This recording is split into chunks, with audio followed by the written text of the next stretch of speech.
Hi everybody. Let's clear my voice a bit, or my throat I should say. Bit of an intro into, it's Monday, sorry. Andy here from the W.O.T podcast. Bit of an intro into last night's virtual down a pub chat, which we had. And yeah, it was a really good evening. I was pretty relaxed. As always, I never ever know if anyone's going to pop in, which is cool. But thanks to a nice little chat with Sire, Sire the Sandman, he said, well, why don't you just go through some posts from some subscribers, talk about your channel, just chill out. And that's what I did. And yeah, that passed a bit of time at the beginning, so it's a little bit different at the beginning. And then I was joined by Ace, who came on a few weeks ago, I believe, was his first time he come on. Time flies, it's ridiculous. But Ace come on, I had a nice little chat with him. Then I was joined by 1LV, had a nice chat with him. And then was joined by Cobra Stacker, which was the first time on a virtual down a pub chat.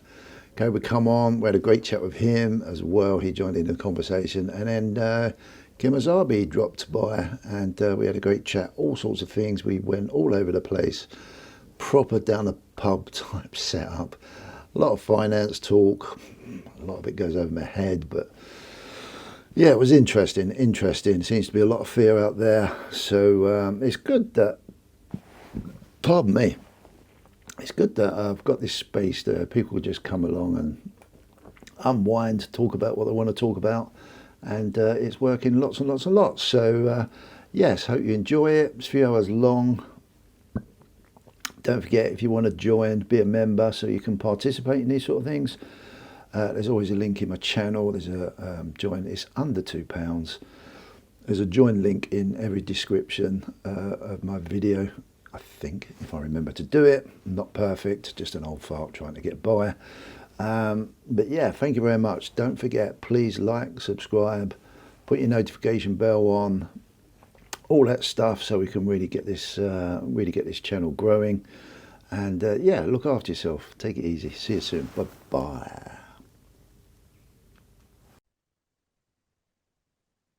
Recording in progress. Hey, Andy Pandy here. It's another Sunday.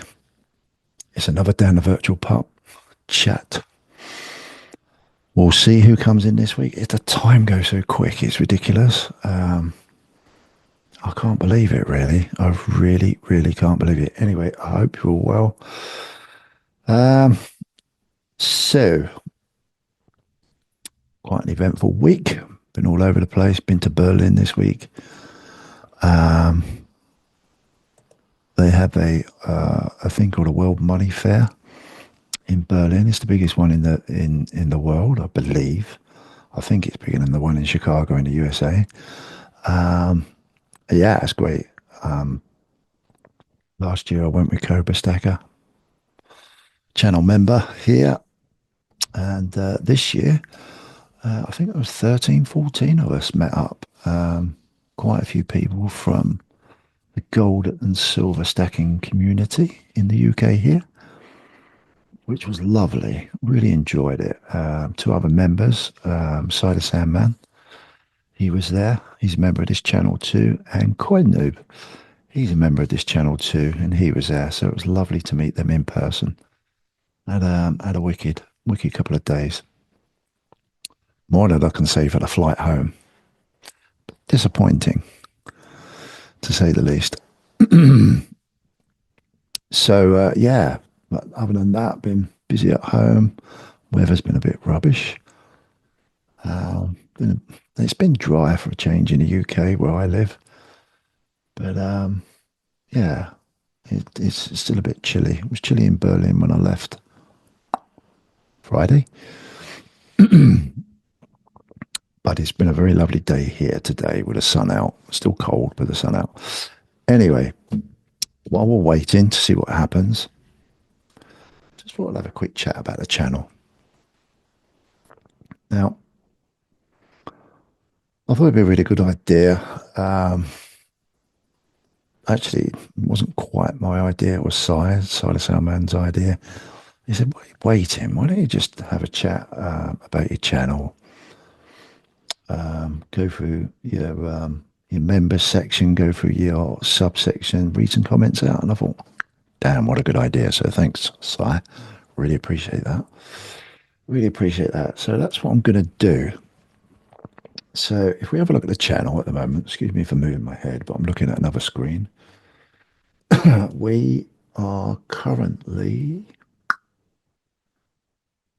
sitting with, let's have a look. Let's have a look. 26 members. So that's unbelievable, really. It really is unbelievable. Um, I'm going to read them out, actually, to be fair, just as a thank you. And thank you for the continued support of the channel. All these guys pay just under £2 a month, which really helps. It's starting to build up. We are actually getting our first payment, apparently,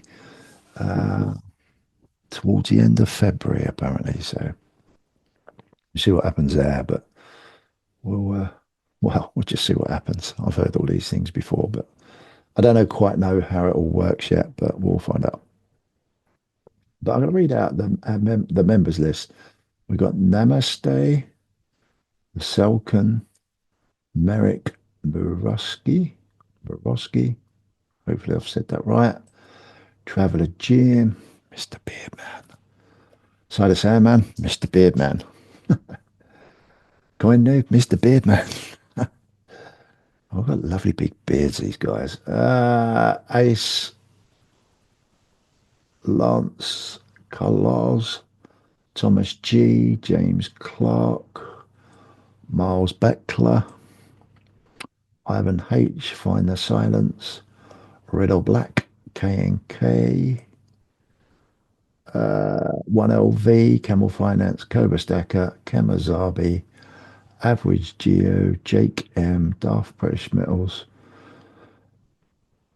Mehmet Kan and Kaya, Kenny Woo, Kenny Woo. I love that name, Kenny Woo. And now I can't move the screen. Typical, isn't it? Every cloud has a silver lining. Come on. And Creative Precious Metals. Who's that? It's me. So yeah, 26 members, which is amazing. Thank you so much, everybody. That really helps. It really helps the channel because we're starting to get a bit of regular revenue slowly. Now we've caught up with the, I presume, how they're going to pay the revenue to the channel. So that's really appreciated. It goes a long way. Every penny counts. Really believe in that. I was brought up that way. I can't believe it, but it's happening, which is fantastic. So we're all doing something right. And that revenue is I'm just gonna build it. I'm gonna save it. Obviously I've got to keep an eye on the money that comes into the channel, but I've set up separate accounts and everything. So yeah, without going into too much detail, I'm going to purchase Bitcoin with it and just see what happens. See what happens. See if we can grow some income. See if we can talk the talk as a group. Pardon me. Not just as a group, but as a channel. I'm sure we all do our stuff individually, but we all talk about it. So that'd be really cool to actually do it and show it growing, hopefully. So that's the channel members. We have now 1,028 subscribers, which is amazing. We went over that 1,000 mark the other week. A big shout out to Camel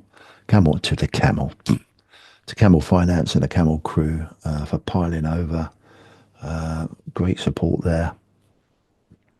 All the people in Stacker Social that support the channel and come over and subscribe. It's fantastic. What I did notice, which would be really useful, I believe. I'm getting used to this at the moment. And that's, oh, let's have a look.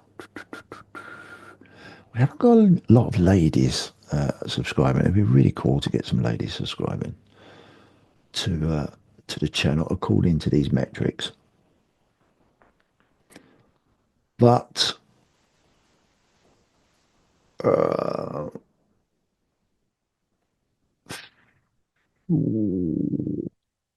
we still need people that watch this channel. Please, will you subscribe? There's still we've got more people watching that subscribe that come on and don't subscribe, which is good. But just to help push that click rate, the algorithm, push it along. Then yeah, anyone that watches, if you see something of benefit, I'd appreciate that subscription.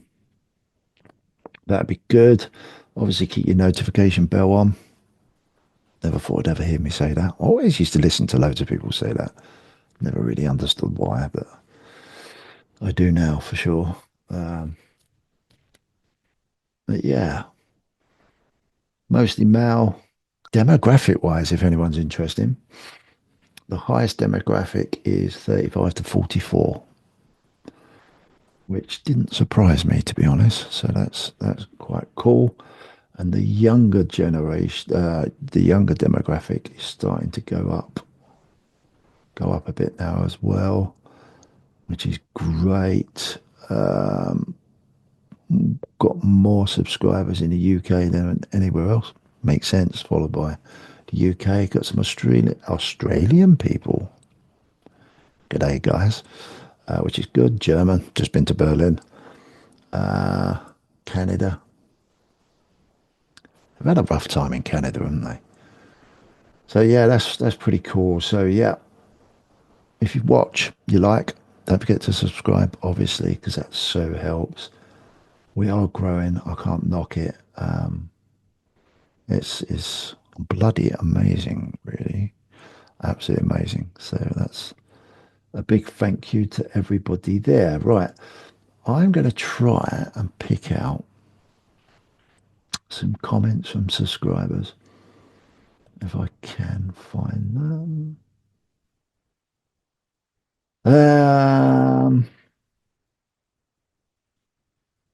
Ace, this is from the last down the pub chat we had. Ace, who's a member, awesome episode, a lot of gems in here. There was actually, I really enjoyed that one. Camel, another member, great, as you all know, probably.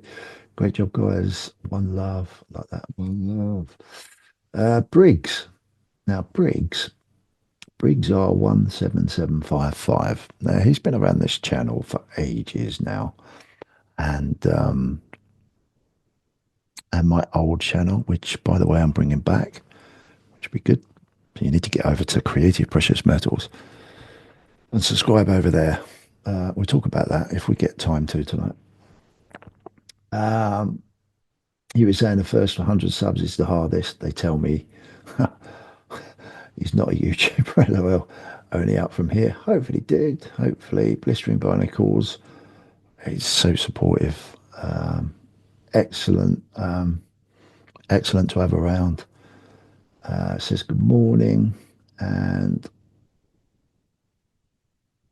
Mark David, KE, always commenting most of the time on the channel. So I appreciate that. Let's dive into some others if we can find some interesting ones. Traveller Jeff. We also have Traveller Jeff on my live, which is nice. Become a member, which is really cool. These conversations are so encouraging. We are all very human and manage to find some fortunate opportunities. We do indeed. It's good. Someone's put, where's the Camel Finance stream? find it. It wasn't on this recording, that's for sure. Uh, do, do, do. 365 Days of Silver. Been a long-term watcher of my content on my old channel, on this channel. Mega supportive. Big silver collector stacker in the UK here. Do you remember that name? 365 Days of Silver. But who else? Pick out someone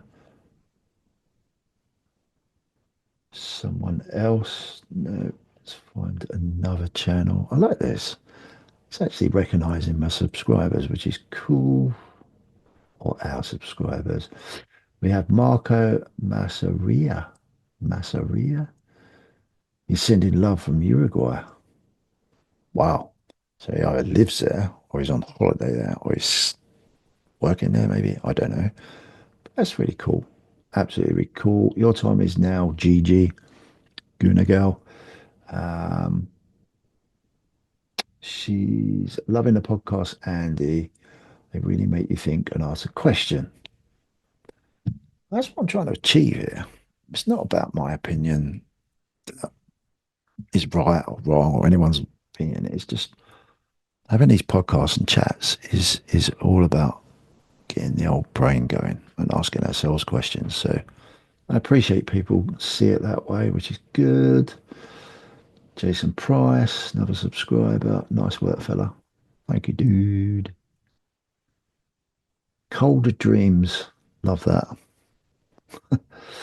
I was listening to this, and also last time the simulation theory was brought up. Camel said that if the entity that we come from is all loving, it would make sense that we have all this violence in the world because in the end it is not real. Okay. This is obviously one of the in-depth conversations we had when Camel was on, which we always seem to do, which is great. But I would argue here that if it feels real, so much so that pain can bring really bad things upon both your body and soul, then would an all-loving entity allow this? That's a great question. I've heard this a lot around religious people. Well, not around religious people, people talking against religion. They say, well, if there was a God, why is there so much evil in the world? Why is there pain? Da, da, da, da. So I get that. I get that why people think that way. He also said, think of it like playing a video game with sentient beings, or perhaps something like a dream that feels very real. Is it not your is it not your reality in that moment, even if it's just a dream or a game? Great, great questions, and they're great observations, really. And what I really like is, like Goodness Girl said a little while ago, your time is now. You know, these conversations make us all think and ask questions. But I like that. When they say, but I would argue, there's no need to argue. I don't know why people use that word argue, because it's not an argument. I come from a childhood upbringing when there was a lot of argument, and I'm not witnessing that on this channel, that's for sure, but that's my experience. Anyway, I know it's just a figure of speech, but I want to go with that. If it feels real, yep, so much so that pain can bring really bad things upon both body and soul. Not sure about soul. Because we've got to try and understand what that definition of soul is. But I get what you mean. Cold dreams, I really do. Perhaps you should join the channel and jump on. That'd be cool. We can explore what you mean more by it. These podcasts are brilliant and conversations are interesting. There's BBA again.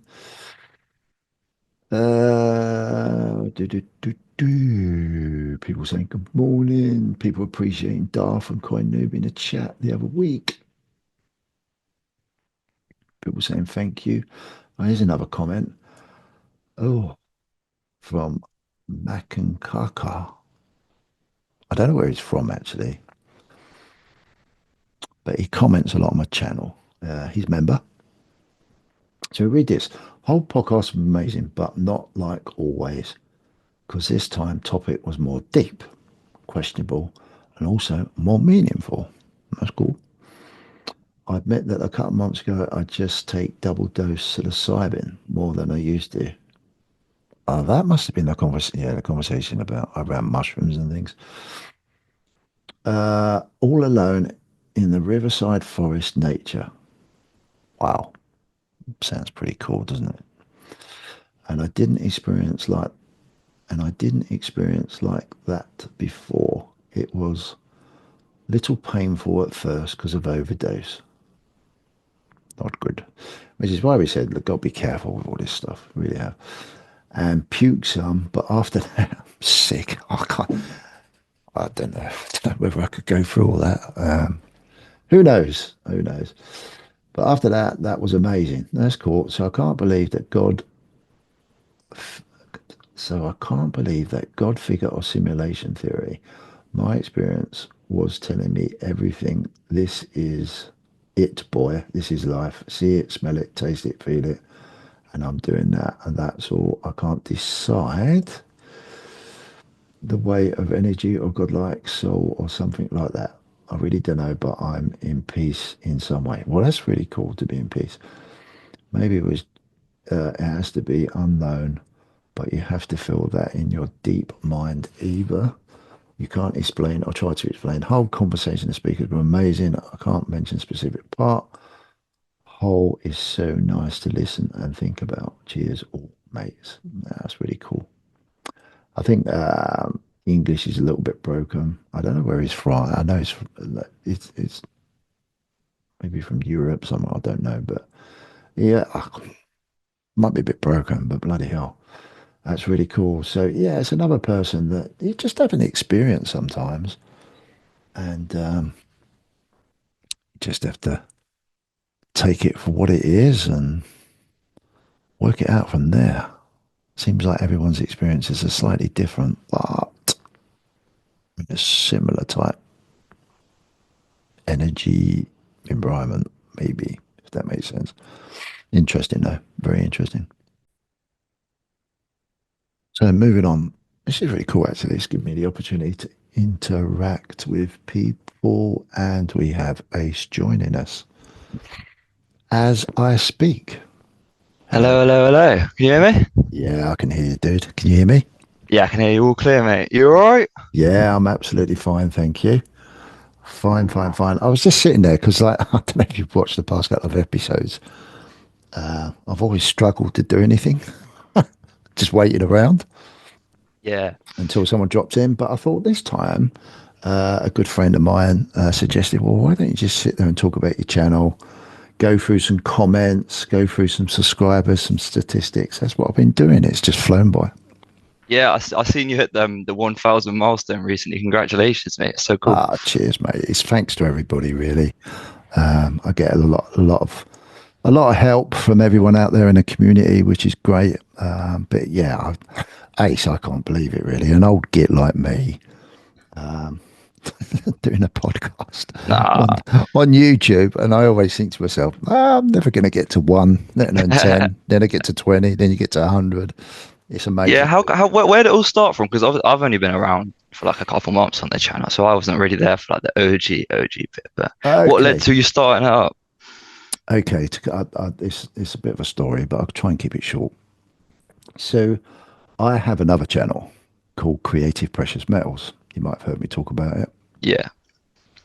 Okay, that I started oh, over 2 years ago, and I wanted it because I got into collecting gold and silver pieces, coins. I'm very fortunate. I've got a studio in my garden. I used to do a lot of photography, a lot of pet photography, believe it or not, which was really cool.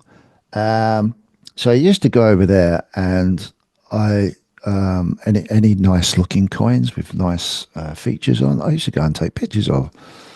And I thought, oh crikey, I could document this somehow. And so I started doing that, and then I thought, ooh, I was following a couple of other guys. You might have heard Cobra Stacker. Have you heard Cobra Stacker on here? Yeah, I seen your video of him. Yeah. Yeah, yeah, Cobra. He's a really good friend of mine. He started a little bit before me, and he had a video. He had a channel, and I thought, well, sod it. I'm going to do it. I'm going to do the same. Just document my story, and didn't think anything of it, and it just blossomed from there. And I ended up talking about having rants sometimes. I used to talk about Bitcoin because I'm really into my Bitcoin. I used to bring that into the investment part of the channel and all that, and talk about all sorts of other stuff. So it's sort of become a little bit sort of more than just a precious metals channel. And eventually, that's the story of how I got into that one. Eventually, I got to the stage where I was starting to have people come on, talk to them. I was talking to people in a Discord group called Stacker Social in the UK, which is super cool. And I was getting involved talking. I love talking to people and listening to people and getting their experience on what they're doing, how they're doing it, how certain things affect them. La di da di da. And then I just thought, why don't I just do a podcast? And yeah, the What podcast was born back in May of this year, last year. So we haven't been going that long, but yeah, that's how it come to be really. And now I'm on that little bit of a journey of trying to work out exactly where I fit into the channel, and I'm really enjoying. I think the virtual chat side of things is great because I don't think anyone else is doing that side of things in this sort of format. And I will probably start to dive a little bit deeper into doing a similar sort of thing with Bitcoin and trying to do a virtual meetup with Bitcoin and learn, get people to come on and talk about that, and maybe talk about things maybe in a Joe Rogan-y type way. That's how I want this one to develop. And I probably not might, reinvent my creative precious metals and move certain things to that and keep that going as well. So yeah, and keep me busy anyway. Yeah, definitely. So what, like have like two separate channels under the same kind Yeah, of umbrella. yeah, exactly. Yeah. Yeah, and probably try to streamline. Yeah, not get too much diversification on one channel and try and streamline it into a certain genre or brand type thing. Yeah. But I Yeah, mean, I follow. It's is that such a me? cool community kind of vibe that you've got going on with it all. Oh, it's Like, amazing, dude. Absolutely amazing. I've just been to, I was explaining at the beginning of this video. Oh, bear with me 1 second. no worries. Oh, Cobra wants to come on. He's just sent me a text. So just bear with me 1 second while I text him back the Yeah, no bother. details. Guy's amazing to get on. If I can stop him from talking. He's so enthusiastic, he's unreal. 8, 9, 7. How do you find it? What do you think? It'd be nice to have your feedback while I'm doing this. What do I think of what? What we're doing here. Mate, I think it's brilliant. I think it creates a different kind of a feeling, even when you're just watching it as a viewer. Like the fact that you can come on and interact, like there's the options there. Yeah. Yeah. And it's a lot more authentic. It's not like you're watching like Joe Rogan or some big rich celebrity or someone with a lot of power and influence kind of just show you their opinions on the world. It's almost like a little microcosm of just everyday life for people in a certain subcategory or people who have a common interest of, whatever that be, like liberty, Bitcoin, like free thinking stuff. Yeah. But yeah, no, it's like a really weird niche. I can't think of anything else that's even remotely similar to it. Yeah. But no, I think it's brilliant. I think it's such a cool idea. Oh, it's brilliant. Because I mean, I love watching Joe Rogan on certain things. If you know, if a certain people appear on the thumbnail, or yeah, it's because he only puts the people that he has on there. He doesn't put a title of the subject, does he?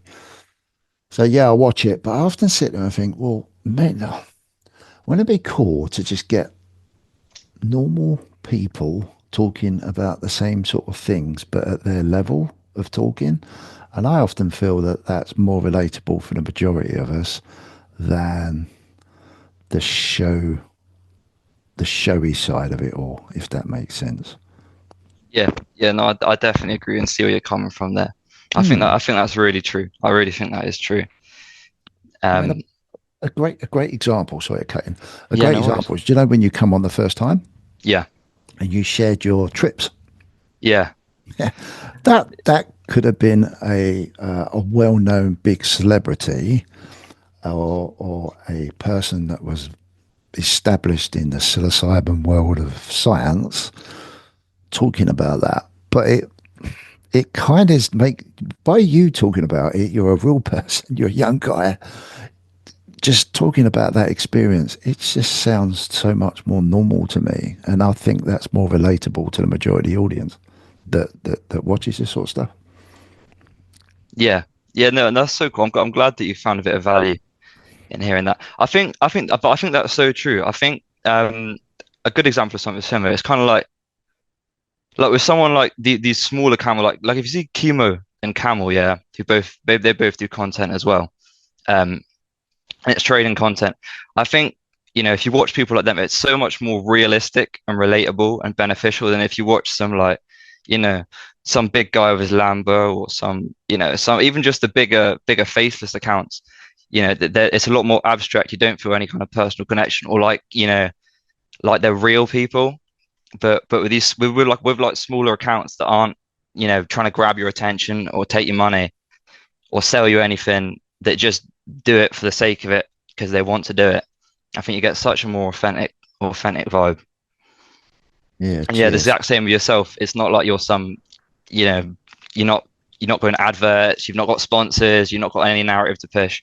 You're just doing what you love in your free time.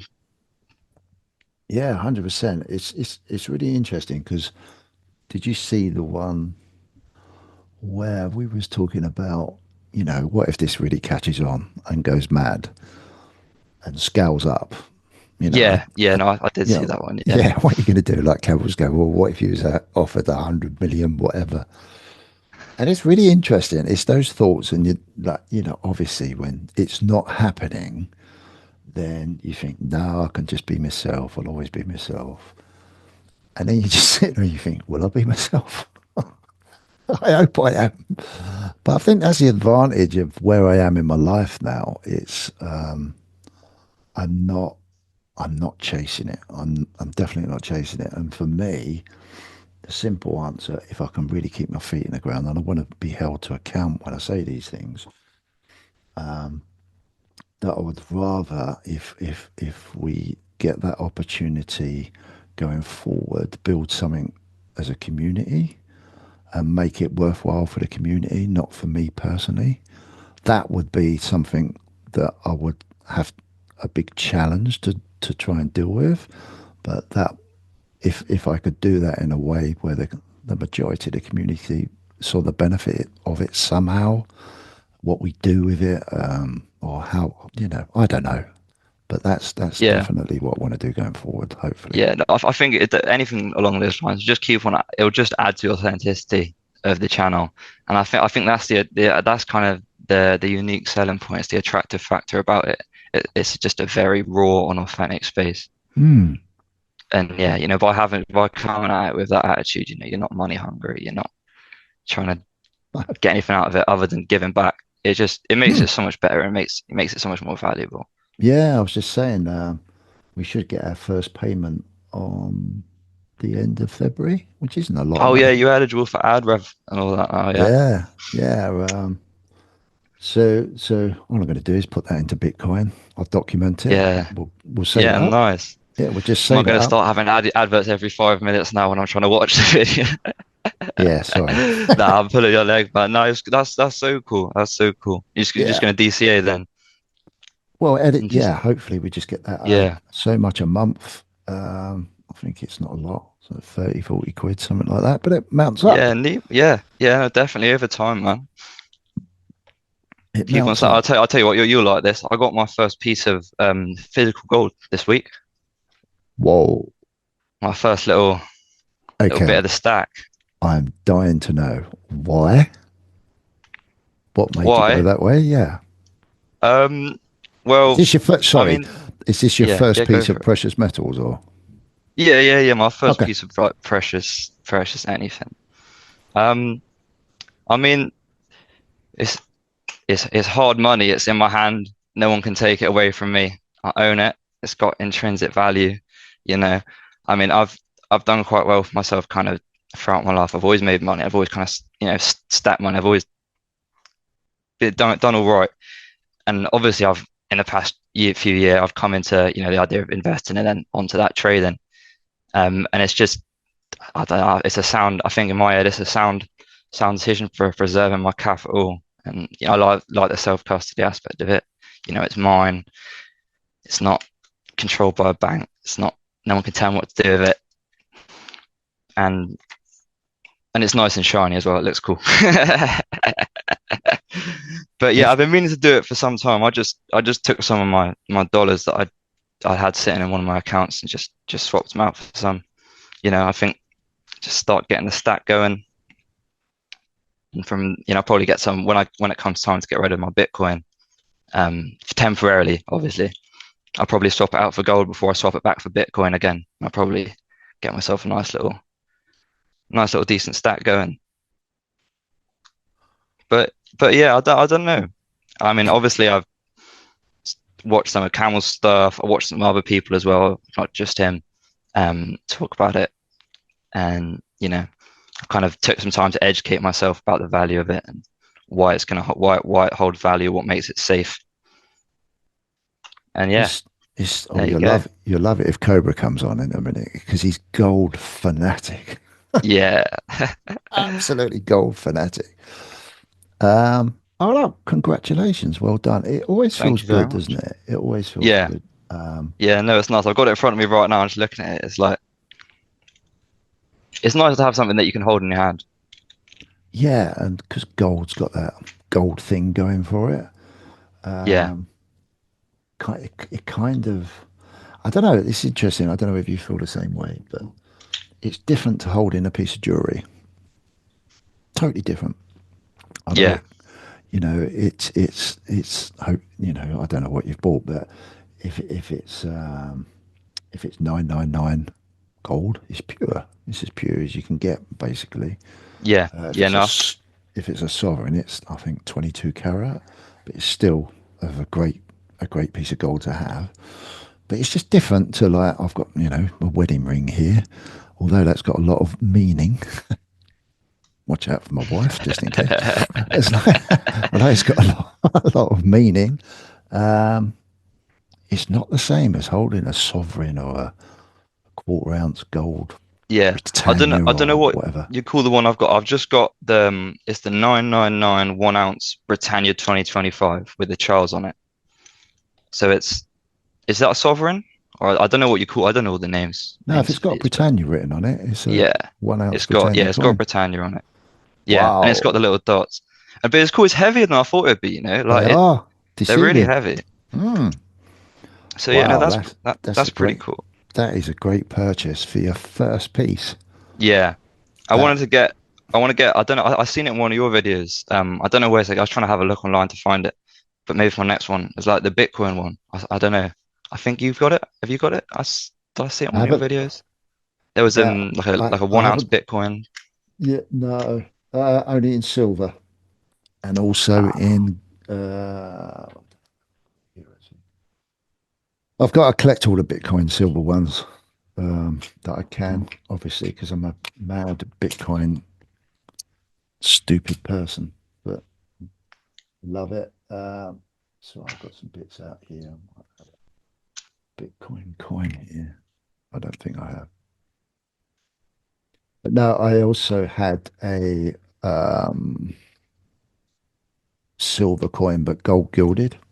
That might have been what it was. So it looks like it's gold, but it's Yeah. not. Yeah, and I remember seeing it in your thumbnail, your profile picture of one of your videos and thinking, oh, what one Yeah, of those? I want one of those. yeah, yeah. They're really cool. As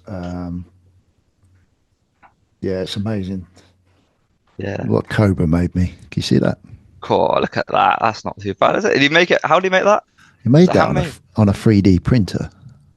Oh yeah. Is it laser? No, it's not laser cut. It's Yeah, laser cut. yeah, on a 3D Yeah. printer. Yeah, That's not amazing, too shabby. absolutely amazing. I couldn't Yeah. believe it. Couldn't believe it. But yeah, I would love to get a proper gold Bitcoin, Yeah. but they're really hard to find.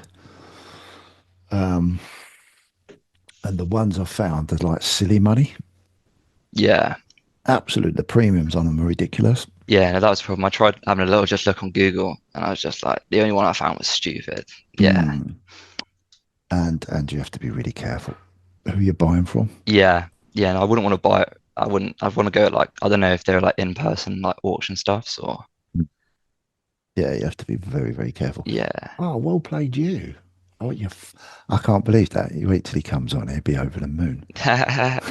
Used But to, we yeah, just no. talk forever. Yeah. But that's, yeah, to buy, a CGT, because you're in the UK, aren't you? Yeah. Yeah. Yeah, No, that was the attraction of it as congratulations. well. That was paying tax, which is not too bad. No. But yeah, no, it's nice. Nice. Hopefully the first of many. Yeah. Well, the way the price of gold's going up, well, Yeah, yeah, we'll see about that. Yeah. mm, yeah, it's Oh, it's it's going up like crazy, really. But that's all to do with the economics and the social climate and the global climate and yeah. What do you make interest, of all this for Trump as well? It's been heating up recently, speaking of like, as in, the tariff business and all that, and like the don't, I'll be honest with you, I don't take a massive amount of interest in global politics in detail. Obviously, I've took a bit of an interest in what he's doing because he's mentioned Bitcoin, crypto, yeah, quite a bit. So that's going to be a fascinating thing to see what's going on. But I'll be honest with you, Ace, I don't know whether this is a right philosophy or a wrong philosophy. I try to find a way of finding out what's going on above government level because that's where the real money's being moved around. And they're the people groups. I call it the old boys clubs that are basically probably in charge, playing their games. And it's for me, it's trying to judge what those games are, which way it makes sense for them to go. And then obviously they use government political figures to they call it lobbying, don't they? To try and convince them to go this way in the public way so they can get away with whatever within the rules, if that makes sense. yeah, yeah. So what's your current read then? What do you reckon's going on above it all? That's a real tough question because I don't really know the answer. All I can do is speculate. But my problem, Ace, is I have to fight speculation that I want to happen against speculation of not what I don't want to happen. And it's always easier to speculate on what you want to happen and find the narrative to suit it. So I find the whole thing really, really, really interesting because one, you're fighting your own emotion, your own hope, and your own imagination and your own wants to happen against reality sometimes, and that's a bit of a challenge. But I do believe there's one thing that I can't escape when you actually look back in technology history. We evolve. Everything evolve. Everything can't stay the same forever. Otherwise, we just become stagnant and whatever, as a human race. So everything becomes a trend. and trend changes with technology, and technology is changing the trend quicker than ever before, I believe. So, with if you're asking me about, the crypto side of things, the Bitcoin side of things, it's thought- I've fought really hard to try and find out why it can't happen, and I've also fought really hard to try and find out why it can happen, and I always come up with the same conclusion at the moment that advancement in what we do and how we do it works hand in hand with the technology that's coming out. So it only kind of makes sense that moving to a more easier way to transact electronically in a digital world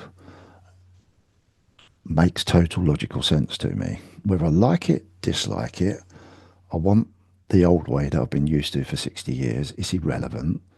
So what I need to do is look at what's going forward over the time period that I would possibly want to invest into.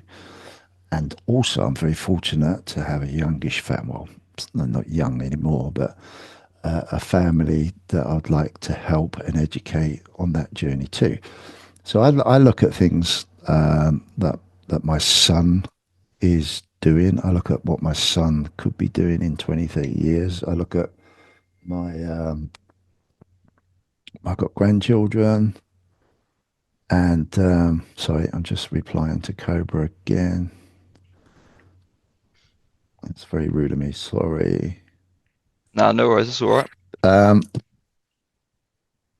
yeah, I look at what sort of futures there, and I can't help but think that there'd be some sort of electronic digital way that AI would want to work with, make because it would make sense for them because they're not physical. If AI becomes a part of our world at mainstream level,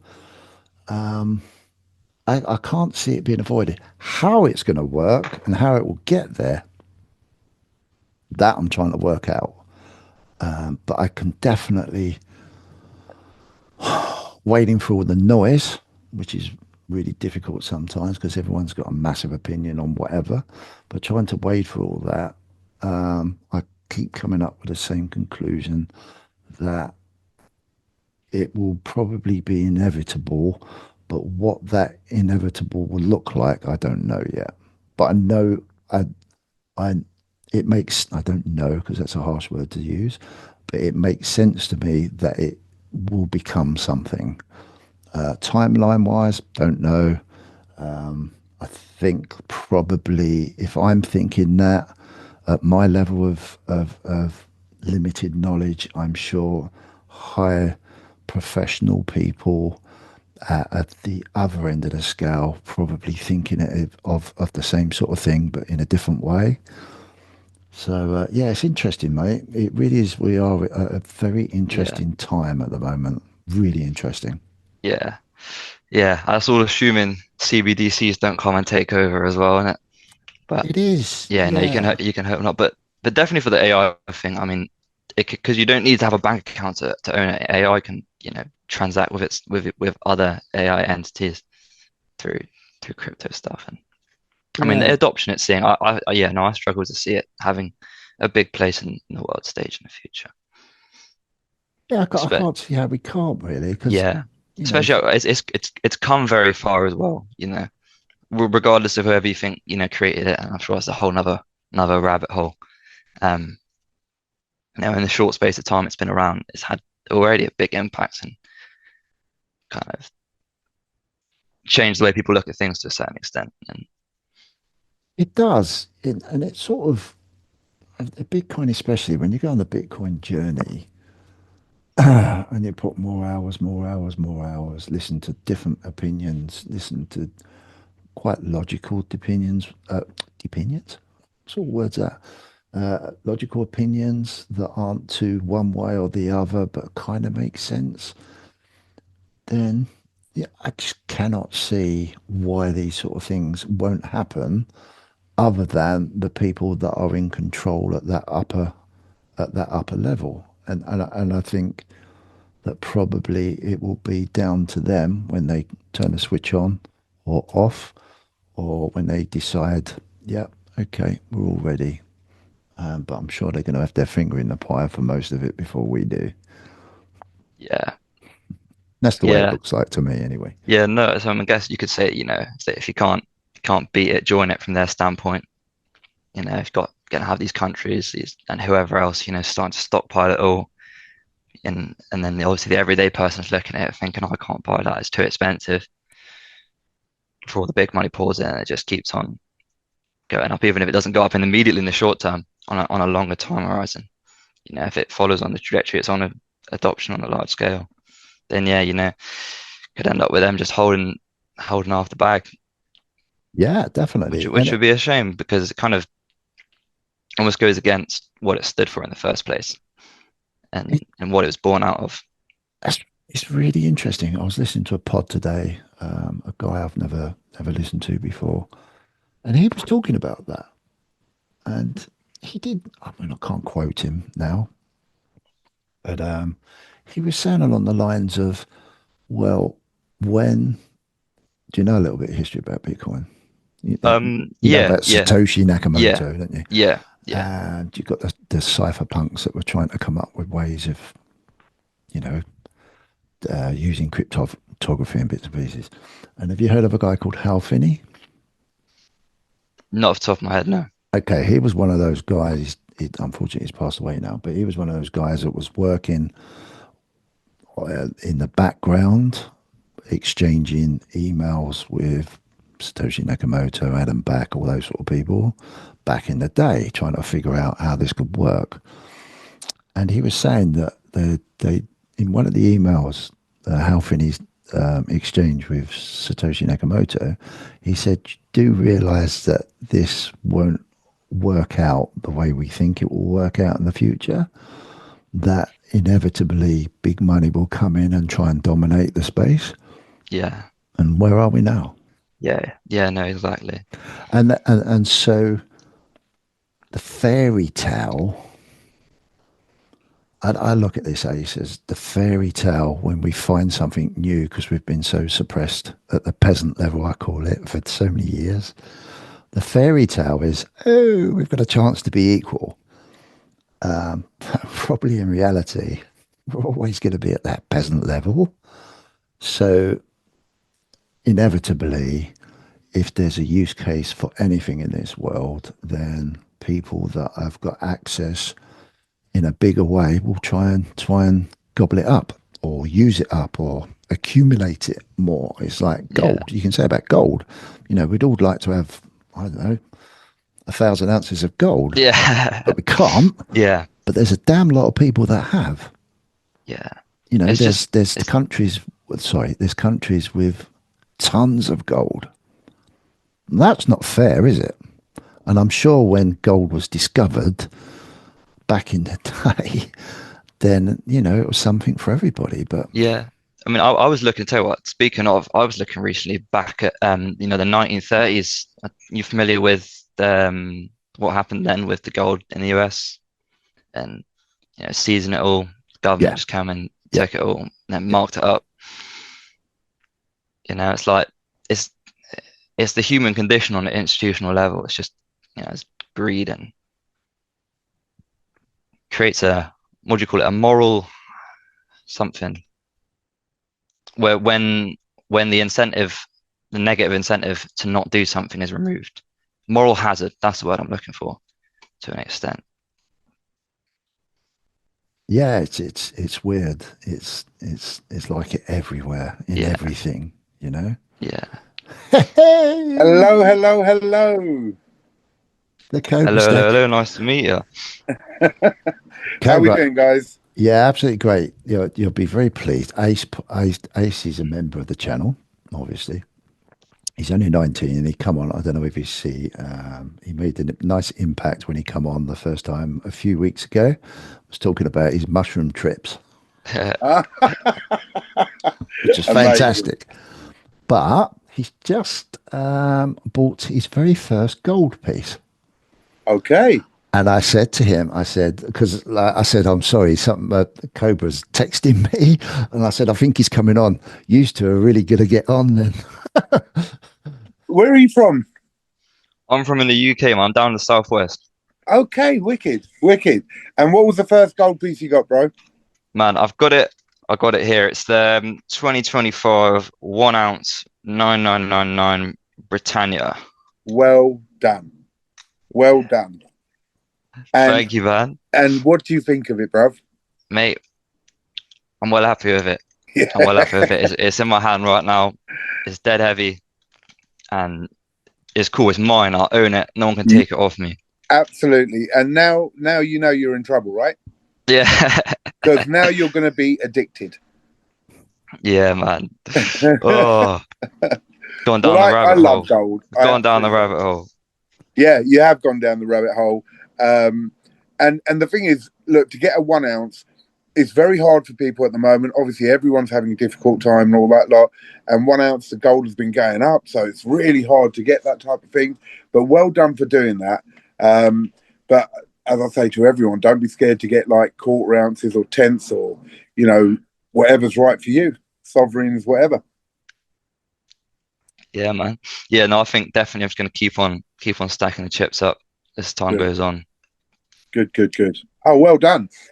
So, Yeah, anyone else been in the chat? Anything else happened? No, mate. No, not yet. But what I was saying, what an amazing first piece of gold of 1 ounce. Yeah, 1 ounce absolutely. Britannia. Absolutely. For sure. And That's- beautiful piece. Beautiful piece. Now, Ace, me and Cobra Seka have just come back from Berlin this week. Oh, Lice, what have you been doing over there? They have every year they have a thing called a World Money Fair, and it's I think Cobra is the biggest, isn't it, in the world? It's the biggest in Europe. Oh, it's the biggest in Europe. Yeah. Biggest money fair in Europe. And you've got all the mints. So you've got the Perth Mint and you've got Bull Mint and you've got Germania, and all of them are there showing their stuff, and some of them are selling and all that. Absolutely amazing, amazing show. Neat, man. Did you pick up any pieces? Oh, yes. Too many. In fact, my little studio at the moment, I've just unpacked it all and I've been non-stop. I got back at about 12:30 last night and I was up till 5 in the morning sorting stuff. Then I had to have my little girl, and then I've got back on it now, and we did a live auction from over there, so I've got to post all that lot out. So, yeah, absolutely incredible, and some beautiful people. I'll be doing a load of videos on my channel. So, yeah, have a look at that, and you'll see some amazing stuff. Yeah, for sure, man. I'll pop over and check it out. Wicked. Yeah. What the auction? Sorry, just quickly, the auctions you do. How do they all work? Is it just bid and ask, and have you bid it up or? So what happens is on a Friday night, my YouTube auction, if you don't mind, Andy, if I tell him, yeah. So what happens is on a Friday night, 7:30, I go live on YouTube, and I'll put a piece up, and you can either buy it now or bid on it. So it depends on which way I'm doing it. Buy it now, I might put I don't know, let's just say a silver coin, and I'll say buy it now price £34, and I'll have 10 of them there, and whoever wants it just puts YP, which means yes please, X, and how many they want. First come, first serve. Or I'll put a piece up and I'll go, right, the bidding's going to start from £30, let's say, just throwing numbers out there, and people will bid on it in the chat. And then I have a timer, and once the timer runs out, whoever's got the bid wins it. You have to be a member. That was just to get rid of the trolls, which is, I think, $1.99 or $2.99 a month. But you get put into a Telegram group, and I give away hundreds of pounds of silver every week. So you get your money back, more than, do you know what I mean? But it just stops the trolls from going on there bidding and disappearing and stuff like that. So, yeah. Yeah, neat, man. I'll pop in. I'll check one of those out. Please do. But have a look at the videos as well. Have a look at my gold. If you like gold, bruv, you're going to love Yeah, for sure, man. For sure. Yeah, no, I mean, I'm still kind of like, I'm still in the shallow end with it all, really, man. I just like stuck my toes in the water here. But yeah, I think I'm starting to go down that rabbit hole. So there we go. Well, bruv, you've met a great guy in Andy who will always guide you right, and myself as well. If ever I can help you, bro, feel free to message me. I'm sure we can give you all the help you need. Appreciate it, brother. I was about to say, Ace, if you want any inspiration, just check Cobra Stacker's YouTube channel. Have a look at his stack. It's crazy. But it's really inspiring. Really inspiring. Thank you, bro. That's for sure. Yeah, he's the gold man. I love gold. Absolutely love gold. Brilliant stuff. I saw your video, Andy, or I've watched half of it. All right, The okay. behind the scenes. Bruv, what an unbelievably great video Thank you. of what I've seen so far. And I've watched a good part of it, but it's really nice to see it from the other side, bro. Because when you're in it, you're in it, you're doing it. But to see it from where you filmed it from, man, it was wicked. Me and Mrs. Cobra Stack were watching it together and just laughing at certain bits, and really enjoyable, bruv. Well done on that. Well done. Thanks, mate. I've really enjoyed doing it. It was we can just Ace. Yo. When we was in Berlin, Cobra, tell you, but I can talk him out. We're really good friends. Cobra's just a workaholic. Okay. So there was last year when we went, it was just me and you, wasn't it, dude? Yeah. And there was some other people we met over there, but only a couple. This year, I think 13, 14 of us went. Yeah. And Cobra's all over the place. He's not in a nasty way. He's just like talking to this person, talking to that person, talking to this. And he said to us, "Oh, you're all coming to a hotel tonight. I'm doing a live with another guy called the Stat Collector for I don't know if you've heard of these people called Whatnot." Ace? I don't know. So it's just, I mean, Cobra will fill me in if I'm wrong, but basically they're, I believe, American company. In America, they started back in 2019, and they was more like an online collector's auction place. And then they've moved over into the UK and Europe a couple of years ago, still with more of an auction for collecting, for cards, anything, collecting Pokemon anything. cards. Anything like that. And recently they started to have people go in and selling silver coins, collectible silver, maybe gold as well. And Cobra, because he's heavily into building business around that, got involved. And of course, when we was over in Germany, he said, we're going to do a live. The people from Whatnot are here, and they're doing a collaboration with Whatnot, and but doing it live in a hotel, like bar sort of room, wasn't it? Yeah. And he said that everyone's invited. So, oh, great. So we got to experience Cobra doing a live auction with the Stat Collector, and I was I was privileged to be there, and I did like a behind the scenes video on my other channel. And it was nice to record it, but it was it was like looking at a film set, because like whenever you watch anything, it's like when anyone watches back any of my videos, all you're seeing is what the screen is giving you. You're not seeing anything around me. You're not seeing any, you might see my mic every now and then pop in, but you're not seeing any lights. You're not seeing any screens or anything. So it was really cool to see this whole setup that these two guys, along with, as the night got on, as the drinks were flowing, the noise levels were going up. And these two were pounding out this content, and it was amazing to try and capture it. So you did such, bro. Honestly, if you get a chance, Ace, watch the video that Andy's put up. It's on the What podcast, and it's just amazing for me to see it from the other side, because I'm doing it, and you just get involved and you're doing your stuff.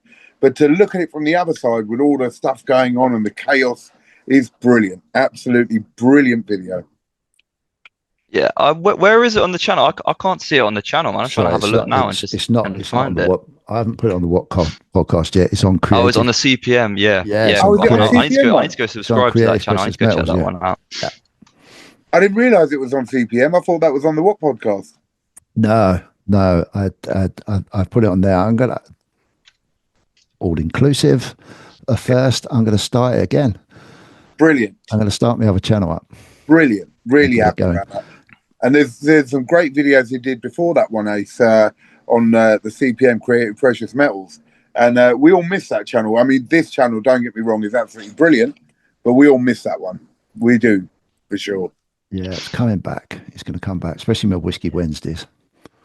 Yeah. No, it's cool, man. I'll definitely pop over. I'll check that out in the week when I've got some free time. What was it like over in Berlin? You got like a big like, is there a community, like not community, but a big kind of people from all over the world? If you're coming internationally to Berlin, there must be a pretty big event, you know? It's massive, bruv. Several halls, and all, as I say, the major mints are there, and thousands upon thousands of people are there each day. And I did a load of interviews with some of the big mints and all that, with Goldback, with Germania, with this, that, and the other, and really great. There'll be a load of content coming out from a load of the creators now, showing the Berlin Money Fair, and it honestly is superb. Like, it blows your mind, the artwork, the stuff that's there, and to get a load of the community together as well, and to meet face to face. That was a real thrill as well. That was really, really good. You know what I mean? It was just amazing 3 days. Yeah, class, Amazing man. 3 days. Class. I was absolutely exhausted. I mean, I'm still exhausted now. Andy was very kind. My wife was with us, and she got tired after a few hours and sat up in this sort of bar restaurant area. And Andy went and sat up there for hours, just keeping her company. So, yeah, really good. Really, really good. I mean, if you can, if you get to know us and the community and all that lot, and you want to join us next year, please do. You will not regret it at all. Yeah, appreciate it, man. Appreciate it. Yeah, no, I think I'm definitely going to start. I think I'm starting to go down that rabbit hole a little bit, and getting into that kind of stuff, man. I just like owning it, I like having it, things in my hand, like knowing that it's mine and that it's real and it's got a value and I can touch it and can't no one take it off me. No. Well, brother, I'm sure you've looked into some of the stuff about the banks and what they can do and what they can't do. Yeah. No, that's why I've kind of got into this. It's gone down that rabbit hole. Yeah, exactly that. And even if they didn't take your money, you put it in a bank, and inflation just wears it away anyway. What was £1,000 now will be £900 next year, and with gold, what was £1,000 now will be £1,100 next year. So, it's just a win-win to have your money outside of the system a little bit. As well as Bitcoin. Yeah, Bitcoin as well. I always like to slide that in. Yeah, of course. That's another thing, Ace. Like, Andy will get you into Bitcoin. Yeah, nah, I'm already into that, man. Oh, there you go. Best of both worlds. Already there. Wicked. That's brilliant. That's absolutely brilliant. But what I was going to say, Ace, is there's a Discord group called Stacker Social, and that's a really good place to hack around as well, because there's loads of different people, loads of different levels, loads of different opinions, options, and it's just a bit of a community, isn't it? Yeah. Cobra. And again, that's another place you can ask anything, or you can join in the conversations there and all that lot. And you meet a lot of good people on there. You really do. And a lot of people will help and advise and all that. And again, you, as Andy always says, you've got to do your own thing, but it's good to hear different opinions. It's good to hear different views and then balance them out in your mind. Yeah, for sure, man. How do I get a hold of that? Is it just get on the members on your channel and then that's on Discord, and it's called Stackers Social. Yeah. So that's another one. Well worth joining. Yeah, you'll see me on there every now and then. You'll see Cobra on there every now and then. For my sins, dude, I suggested today that on the one of the chat groups, I think it was Berlin chat group, where everyone's saying what a wonderful time. It was great to see everybody, meet everybody physically. And for my sins, I just went, that'd be a good idea if we did a summer UK version, wouldn't it? And everyone's gone, yeah, do it. I'm up for it. Shit. Okay, I'll do it. I'll sort something out. So, but I thought that'd be really cool. Monkey One Love. Yeah. Hey, how you doing? Hello, man. Hello. How you doing, Ace? Hi, I'm Cobra good, Stacker. How you doing, brother? I'm good. Hey, Uncle Andy, Hey. with Gandalf. Yes. Perfect. Gandalf is in the Zoom. It's great. I've got my wizards in the background. How you doing, 1LV? All right? Yeah, I'm okay. Thanks. Cool. You haven't been on with Cobra, have you?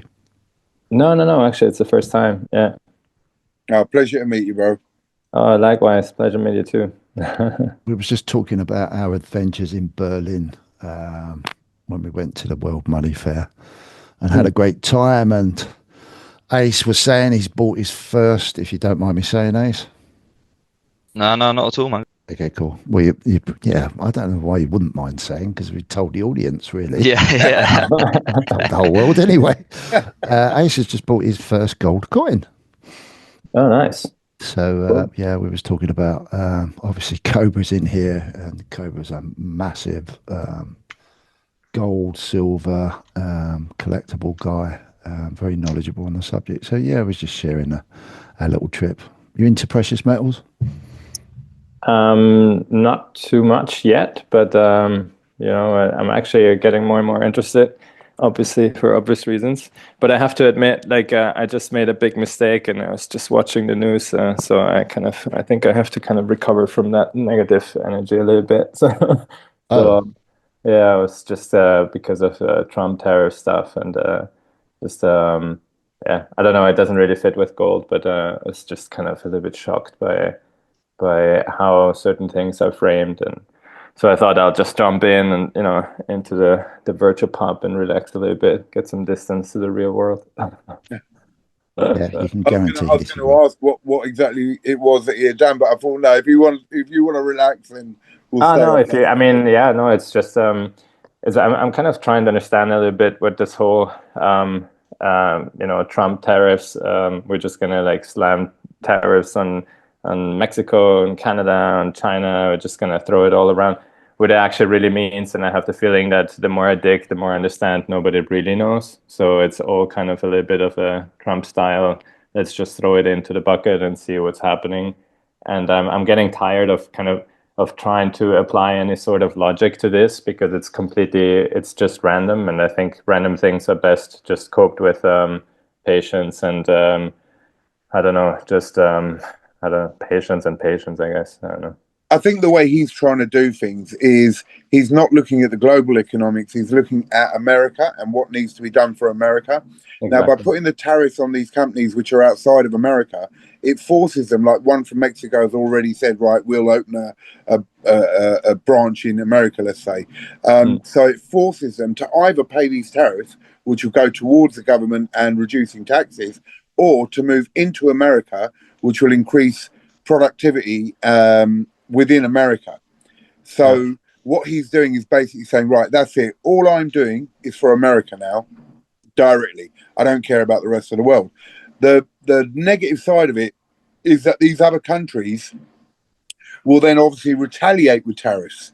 So in the initial stages, what will happen is it will have a inflationary sort of feel to it. But on the long term, it will benefit America massively.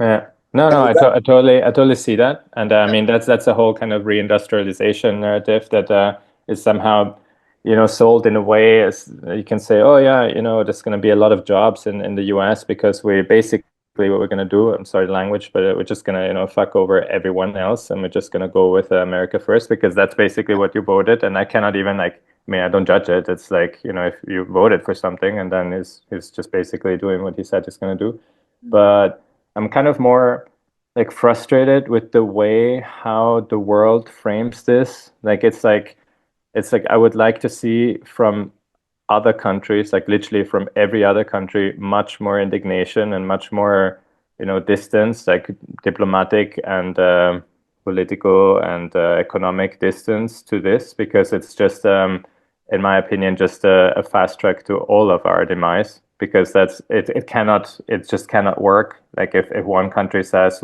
and particularly the most powerful country in the world says, we're just going to basically do America first and everything else just doesn't count, then that's basically that's all.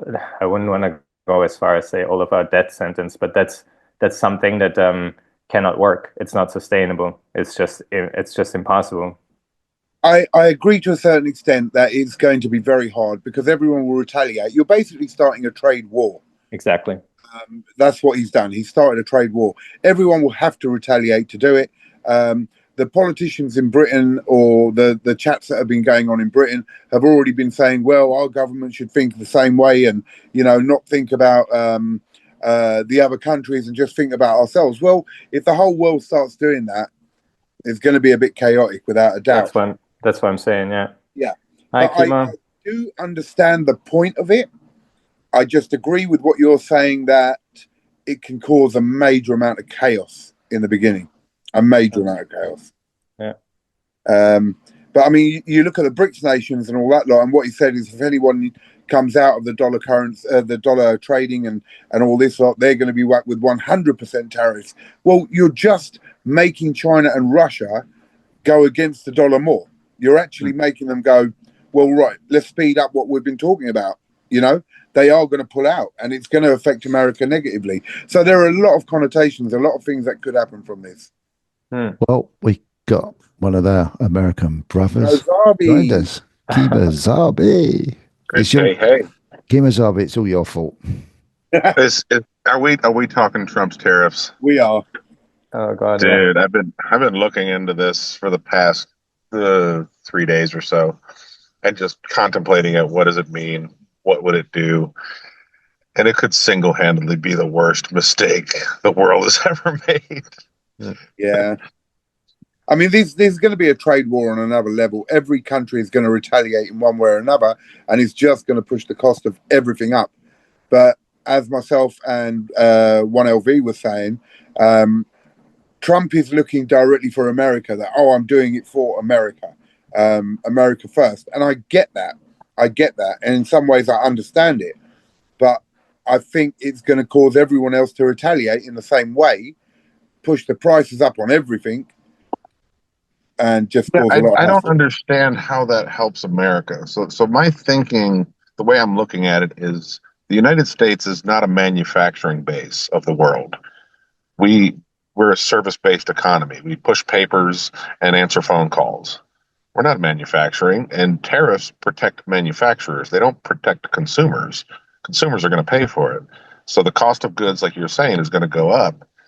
I am curious if it will be inflationary or not, or it'll be deflationary with prices rising, which might be counterintuitive, but what if prices go up and we have deflation at the same time, where less currency units and a credit event happening at the same time as prices going up? That's like the worst case scenario of stagflation happening. Mm-hmm. Well, the thing is, Chemo, that, look, you say you're not a manufacturing thing, but that's the whole point, right? That if you are not agreeing with it, just sort of putting another view to it, if you put tariffs on Mexico for the companies that are going to export their stuff into America, and you put tariffs on it, well, they have a choice. Either the tariffs go on and they're paying a load of money and then the price goes up for everything, or they move their company partly or wholly into America where they won't have no tariffs. So if they were to move their companies into America, whether it be from China, moving some in, or America, Mexico or Canada, then it increases manufacturing within America. So that I'm not saying that's correct. I'm just saying. Yeah, after a decade, it makes sense, but not during a 4-year presidential term. Maybe at the tail end of it, you might have some reprieve there. But there's a video that I saw of tariffs when they're implemented. Forget when that was implemented. I think Trump's last thing, like in 2018, he implemented some tariffs, and it raised, I forget how many thousand jobs, like 10,000 jobs or something like that. But the cost of each one of those jobs was like $800,000 per job to create it. So that it's a very expensive way to get jobs. It does give you jobs, but it's expensive to do. If you want to build manufacturing plants and whatnot, and renovate current manufacturing plants to allow for Mexico to come in, that's an expensive endeavor. Absolutely, absolutely. But in the long term, could it help America? Yeah, the cost of things goes up, but it's also deflationary because you're building your base. I don't know. It's going to be chaotic. I think the markets are sniffing that out now. Yeah. I'm kind of throwing in another aspect, and I think there's a lot of there's a lot of, how do you say this, like a lot of pressure in certain times to be independent of manufacturing as a country itself. And so I'm just kind of like seeing this aspect of getting independence from certain other countries in terms of manufacturing, so that in case there is some sort of event, like a global geopolitical event, that you don't necessarily depend on, I don't know, manufacturing X from X country. And Yeah. that is what I find scary, because, all this rhetoric you can say about Trump, whatever you want, if you voted for him or not, I really don't care. But it's kind of all funneling into one and the same narrative all the time, in my opinion. Like saying jokes like, "Oh, we're just gonna take the Panama Canal, and we're just gonna take Greenland, and we're just gonna, actually Canada is anyway something like a state. They're so dependent on the U.S. and so all of this is now like people are just kind of chuckling and laughing about it, and they're just trying not to take it seriously. Particularly, that's why I said before, the actual Western narrative in Europe takes this, like, they don't even know how to deal with this. Like, how do you actually like show this on TV if you're like a more or less um, I don't even know the word for this anymore, because some people say legacy media, some people say I don't know, but it's just basically the media that everybody watches. Like, how how do you bring that? Like, how can you get completely like overwhelmed by, like, I mean, you have to sell something to the public in a way that is so incoherent.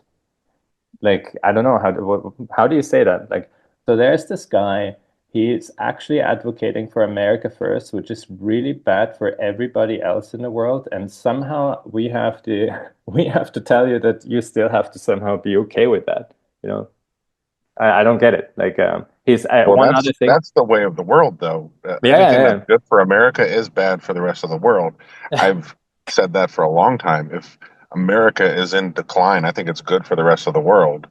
Less yeah. bullying, less less problems for the rest of the world. It'll be more of a even playing field, which we don't have that now, as long as the United States is being a bully for Yeah. everybody. But as Cobra Stack, as I think alluded to before, like, at least like in the past, I had the feeling there was some sort of attempt to somehow hide it. But now it's like you can just say Blatant. these kind of things. It's Yeah. just plain, they don't care anymore. So I don't really, I don't know. You can, for example, invite next Wednesday or next Tuesday. Um, say what you will again, but Netanyahu, according to certain important courts, is practically, I don't know if war criminal is the right word, but there's a lot of countries in Western Europe that probably would have troubles explaining to their own population if they would invite this person. And it's just the same way you cannot easily invite Putin to have lunch and discuss business.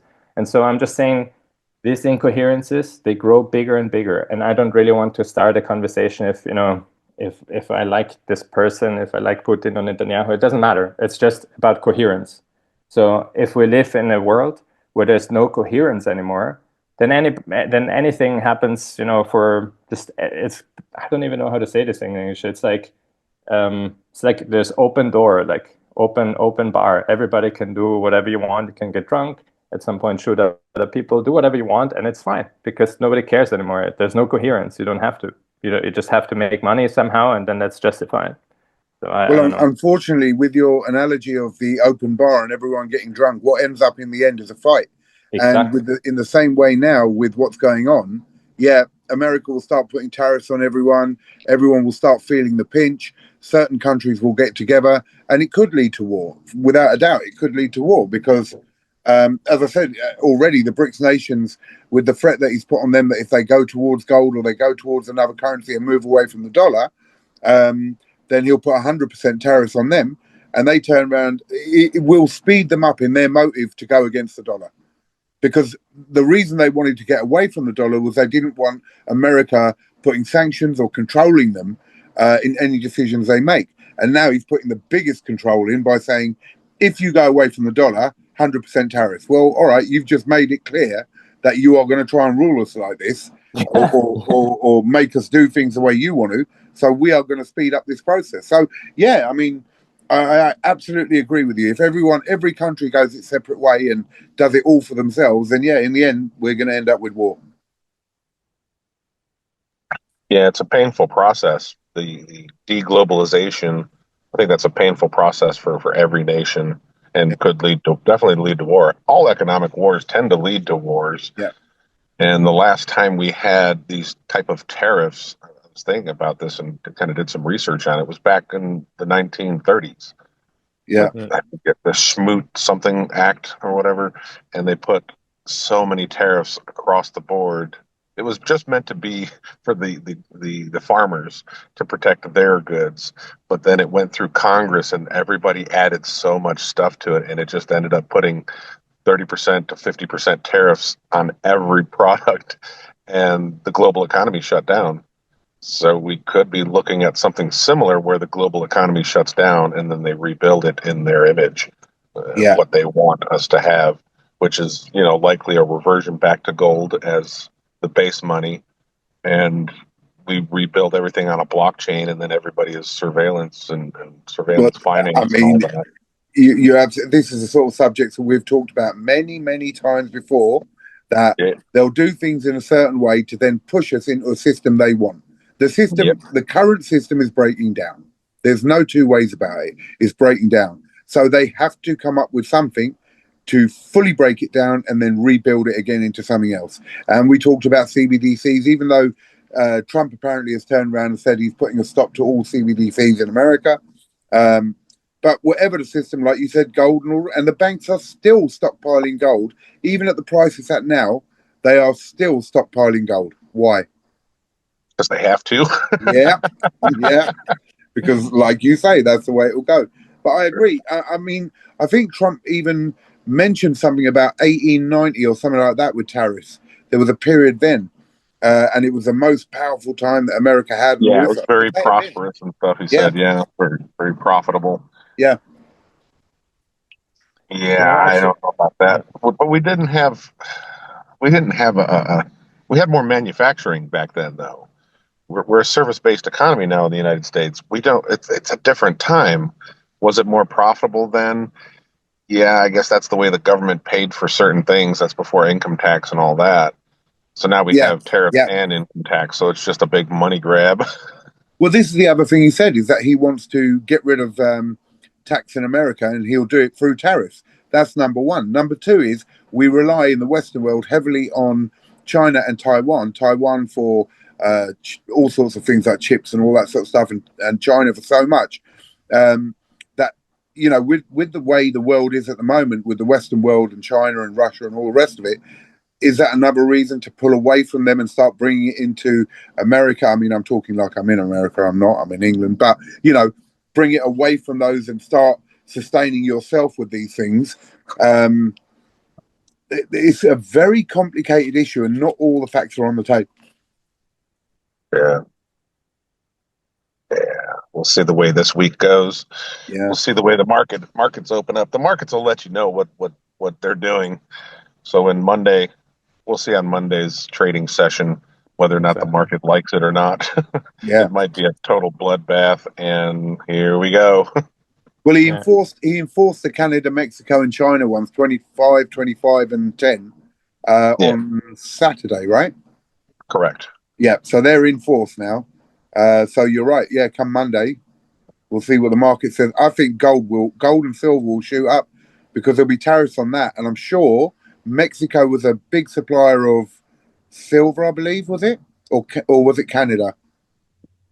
Canada has a lot of silver and gold as well. They have a Yeah. lot of gold mines up there. So if tariffs are put onto gold and silver for them, we're going to see a massive increase in gold and silver. Yeah. That's okay, isn't it? Well, yes and no, brother. Yes, for us who are Sorry, I'm holding just low, trying to make the conversation a bit lighter. yes, yes, for us who are holding low, that's absolutely brilliant. And for Ace, who's just got his first gold 1 ounce, brilliant. Do you know what I mean? Yeah, happy But, days, bud. Good yeah, timing. but for someone like me who also deals in gold and silver, that's horrendous, because for me to buy now is excruciatingly expensive. It's going to be if it goes the way I'm thinking it will. Yeah, but if that's the case and the prices rocket up, who's going to be your customers?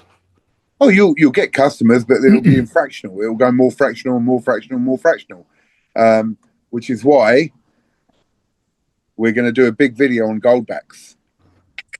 What's that? I still trust. What was that? Oh, okay. Gold Like for that, me Cam. in gold backs and Bitcoin for Andy. Do you like that? This is Cobra made this for me with his printer, his Yep. 3D printer, didn't you? Mm-hmm. Yeah, Came out so well. Really like it.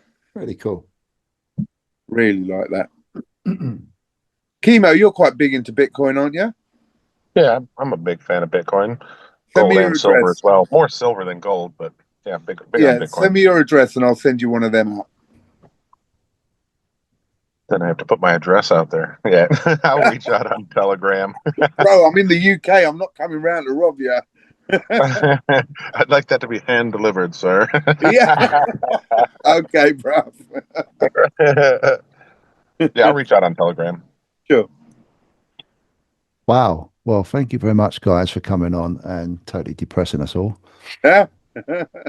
I didn't even know. Is there a lot? Obviously, me being my naivety, because I don't watch mainstream media at all. Obviously, this is a big deal. Is this what he's talking about? A lot, Yeah. And basically. the way he's talking about it as well is just like so forcefully, like pushing it so hard, like it's going to be great. And it's like I don't understand how it could be great. I honestly don't. Okay, so I'm going to ask you all a question to think about this. You've obviously discussed to put some thought out there. Why do you think he's doing it? Let's flip it the other way. What's the advantage? Why would you think he's doing something like this? I'll let one of you two answer first and then I'll give you my opinion. Dude, I have no idea. Okay. Why is he doing it? Like tariffs have been a thing of the past, really. And to come back and push it so forcefully, one could say it's a controlled demolition of the financial system, and that's the intention of it. That's kind of the way it looks to me. The way it's all kind of going. It's markets are primed for a big correction. Um, I mean, the debt bubble is just insurmountable. Maybe we have something where it's ultimately to get rid of the central banking system. Maybe that's if we're lucky, but again, that'll probably be painful. That would be the only good thing that I could see coming out of it. So are you saying that this is some sort, he's going to play the fool guy to reset the system? Well, who's better at bankruptcies than that dude? He's went through bankruptcies already. He understands how to snake his way out of out of losing money. So he's got experience with it. He understands money. He understands business and property. There's no better person to look over and oversee that than Donald Trump, in my view. So could we be saying there's no greater advocate to try and get out the normal traditional system as much as possible, even more so now, to Well, hopefully protect a bit of wealth somehow? yeah. I mean, you take your insurance, your insurance being gold, silver, Bitcoin. Seems that way, doesn't it? Is this the pain? Is this the pain? Are we finally going to get the pain that we've all been talking about? And I don't mean to hype that up in a nice way, because it's not going to be nice, possibly. But is this the reality? Are we going to go through that period? Just in my humble opinion, and Kimo Zarbi, you'll know a lot more. You're out there. You see a lot more of what's going on. But I think his whole thing of getting back in was, again, put America first or make America great again. And so it is a thing of, well, to hell with the rest of the world. Everything I do is going to be for America. I don't know if he's the one who is sort of saying, right, let's have this controlled demolition of the whole system. In India, you've got a prime minister who is very much so a nationalist, and everything he did was about India. I've forgotten his name now. I can't bloody remember. Modi. Modi, you got it, yeah. Okay. Modi. And what Modi did was he brought in some rules which the country was very much against. In some ways, it actually helped India massively, but did also isolate a lot of people. And I think Trump is doing a similar type of thing where it's now all about America. Everything's about America. Well, at least that was a narrative he was giving to get into power, though he didn't have much competition, unfortunately, with who the Democrats put up. So I don't know so much if it's a controlled demolition. A demolition, definitely, it will definitely happen. You know, what he's doing will cause chaos. But I don't think that is his initial reason for doing it, if you know what I mean. What do you think it is? Well, I think he's trying to show that everything he'll do is for America. So do you think that the amount of tariffs that come in could go back to a system like it was before, where there was no income tax, and the country was bringing enough in from tariffs and bringing enough manufacturing back into the country to, one, create jobs? I know you said it costs a lot, but even in building the sites for manufacturing to go on, it will give people jobs, etc., etc. So it will create a lot of jobs. It will create a boosted economy for America. So either initially or long term, it's better for America. And again, not saying it's good for the rest of the world, which it definitely isn't going to be. A controlled demolition, I don't know, because how will other countries react to it? How will the BRICS nations react to it? How will China and Russia react to it, or even India? Which are major players in certain aspects of things. So I don't know, bro. I'm not sure it's a controlled demolition, rather than he's trying to do something else to boost America, which will create a load of problems in the rest of the world. Yeah, you could potentially say that there's no other options. Like every other option is just leading down the same path, which is, um, I think, a Debt going Great too high. Depression or the debt collapse. I mean, we're headed towards that stuff. So to do something drastic, other than what we've been doing for the past 20 years, you could say, hey, this is the only option we have, and it either works or it doesn't. Maybe, but it's, I don't know. It just seems so bad. Yeah, I agree. I'm not saying it's a good thing. I agree with you. I think you're absolutely right, though. The debt. I mean, the interest on the debt is bad enough. You know what I mean? So you're not going to do it by carrying on getting taxes off people like England are trying to do, raise the taxes on everything. You're going to have to do something major. So tariffs is the only way to try and get that into some sort of control. So yeah, I think, I'm not saying I'm right. It's all very fresh. It's all very new. And we really, like you said, have to see how the markets play out and how everything plays out on this. But yeah, I think it's desperation now to try and do something. Desperation is a good word. It could definitely be. The thing, like, we don't need the money from tariffs. We don't need the money from taxes either. Like, the United States doesn't need that. They could just print the money. So it's not about the money. It's about control, seemingly, and putting people in their place. Like, there's something to do with fentanyl for Mexico and Canada. Like, you guys need to control your fentanyl getting into the United States, so we're going to put tariffs on you. So, like a slap on the wrist until you guys clean up your fentanyl problem. But I mean, the United States probably has just as much fentanyl flowing into Canada as it. Yeah. So I don't know. That's the excuse, though. But that's just what we're told. It doesn't mean that's what it is. No. There's got to be an underlying plan that we're not thinking of. I think my answer to Andy's question is pure narcissism. It's just pure narcissism, probably triggered by some sort of daddy issue that is just developed into really. And I mean this, obviously it sounds very disrespectful, but I mean this in an honest way. Like, it's just is you can see when a narcissist talks, like how sick, like how incoherent his words are. Like, it's really almost like a sickness. It's just about holding up some sort of house of cards that needs to crumble, and you have to kind of, like, it's basically a sinking ship, and it's really it seems toxic in every second. It's there's nothing positive. Like, I have the feeling it's literally, that's why I said desperation is kind of a good word. There's nothing else to add to this, and that means that if other countries do not somehow just man up or woman up and then just say this is not the way how we want to go forward in life for humanity, if we don't do that, then it's inevitably going to end really dark. I just don't see any other way. I actually rather think that it's smart to find some sort of like plan B, C, D, E, and already start like packing and try to understand like how to pass the next 10 years and maybe some place where the chances are good that you survive.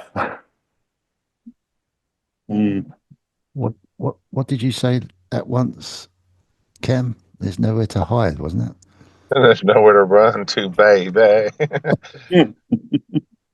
Something I was looking at last time with tariffs on the chart was back in the 1930s, and then I was measuring how long the stock market crash lasted in 1929, and it's actually 3 years, which is the better part of a presidential cycle. So we might be just having just chaos for 3 years or something like that in the markets if that pattern wants to repeat. And that's the last time we've had tariffs of this magnitude. I think they put that into place summer of, it was a year, 9 months after the crash started. They implemented those heavy tariffs in the 1930s. It was 9 months later, and the market just continued down for a year and a half. That could be something. That's just something I noticed last night when I was looking at it. It's the next leg in the pattern. It's kind of what I've been anticipating for the past 3 years. Like, it's almost there. The 3,000 euro Bitcoin. Yeah. So what is it for the little man? What can he do to make it any better for himself? Yeah, how do we protect ourselves, Kem? 1LV. Well, protecting your finances. I think the dollar is going to be strong all throughout this period. So have some U.S. dollars. Like, even people in other countries, get some U.S. dollars, because that should remain strong throughout the period, unless if eventually Trump decides to somehow weaken the dollar, which is his intention. But I mean, all the other currencies in the world are kind of falling apart, and the dollar is strengthening, along with a potential economic slowdown due to tariffs, slowing down GDP and stuff, because we're going to have less goods flowing around. U.S. dollar initially, and then get your hard assets, because the money printer will come after probably 2 years, 3 years during the next cycle low. So have some cash, I would say. Get out of debt, get out of credit card debt, and any debt you can. Debt's going to be probably bad. That'll bury you. Or you just go bankrupt. Bankrupt it off. Get out of it. That's all I got. Excuse my language, but fuck me. What a fucking night this is. Is this not how your Sunday nights normally go then, bro? This is the first time I've joined you. Right, Cobra, you're not coming on anymore. That's been my night for the past 3 nights, just looking into these tariffs and what it would be, and looking at chart patterns and just being like, fuck me, god damn, this is going to be bad. It has the potential to be bad, I should say. We haven't even started a downtrend yet on any significant time frame on markets. Markets around the world are pushing all-time highs. That's probably due to the currencies not doing so well. So for now, stay invested until you get a weekly candle low or low. But as soon as you get that, start getting some U.S. dollars, I would say. And they might just start printing somehow as things collapse, which would be an inflationary collapse. But Camel and I have been looking for deflation to show up here and have a nice deflationary bust before the inflation starts. It's incredible how predictable these things are. Yet they still just keep on happening. The people who ever is making the decisions at the top. I mean, if people like yourselves can put that together with evidence to prove it, and it looks like it's going to play out. I mean, the people who are running the show are going to know it as well, but somehow it still just keeps on repeating the same cycle of boom bust, big It is. crashes. It's all cyclical, and the cycles line up. Like we're at a 90-year debt cycle, according to Ray Dalio, the way he's been checking it. That the debt is it's poised to blow up right around this time. The war cycle, that's an 80-year cycle. We're right in the window of that in 2025. You have the business cycle that's kind of wrapping up here. I mean, all markets have cycles, 4-year cycles on crypto, and I think the S&P 500 has that cycle as well. The dollar has a 3-year cycle. Gold has an 8-year cycle. So all the cycles are all playing together, just repeating the same thing over and over. We'll see if we get the war, but I think the world's trying to push towards that. I don't know why. They just like that, I guess. They make more money in war, and that'll put out the money printer. Oh, crap. I'd I just ask thought you. of when the money printer starts, like there's always a discussion like, oh, money printer's coming, they're going to print money. And Camel has to keep telling people, initially they're not going to be able to. They're going to hold back for some reason. But going to war is a reason the money printer starts in earnest. It goes. After shots are fired, that's the bottom of your market, and you buy it up, and you only live once, go long, Yeah. and things just go skyrocketing. But I think the reason why people ask Camel is because they want their, whatever kind of altcoin to pump, and not because of the war. Or at least I hope so. Like, No, they're definitely not looking for a war. They're just looking yeah, for no, money kidding. printer. Like Yeah, they have to print money. It's like they don't have to. They can let you go broke first, and then they'll print the money. Yeah. Which is how it always works. They wait for you to go broke, then they print the money. Because if you're not broke and they print the money, that becomes inflationary. exactly. So it's always the money is chasing after goods and services, and if you have too much money in the system chasing after the same goods and services, prices go up. So if the government's broke and people are spending money, that's fine. If people are broke and the government is spending money, that is also fine. But once you have both of them trying to chase the same goods and services, that becomes inflationary, and that's where the problems start. So do you guys think that possibly these cycles can change? And if so, who can change them? The Lord and Savior. The cycles have been doing what they do, and it would take a major change in behavior, like Jesus Christ himself coming down and putting his finger on things. Yeah. I mean, the cycles just keep going. It's cyclical. Cycles are in control. If you ask Camel, he'd say nothing changes the cycle ever.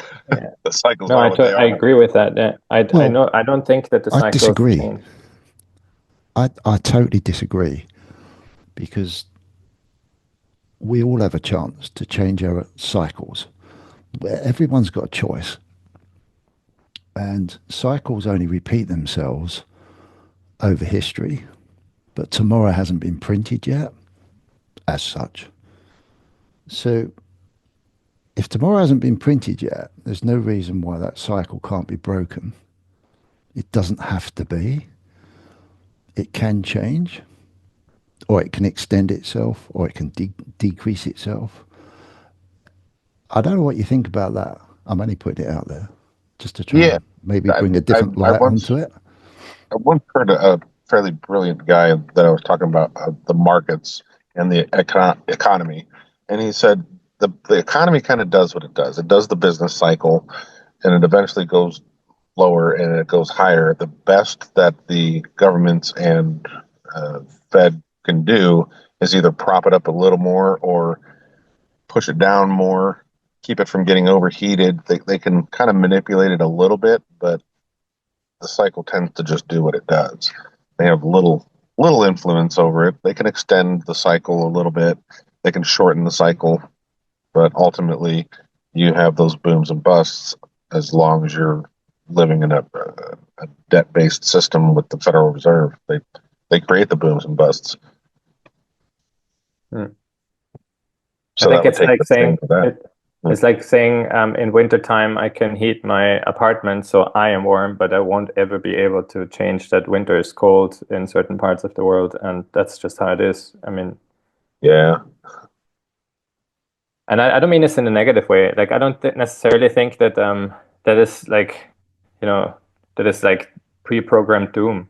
I just think that the way, like if there's some sort of economic downturn, the way how you deal with this is what defines us as people, and maybe in a broader sense as humanity. So we don't necessarily have to, and I've experienced this already. Like maybe we all have when we were younger, when we were kids, when there's an economic crisis, and you were just not affected, and then you realize, like how does this actually affect me? Like particularly if you come from a low income background where you don't have assets, where basically your parents have maybe more or less of a stable job, then it's kind of strange because you realize, oh, somehow I'm not the one who lost like 50% of everything that of my possession.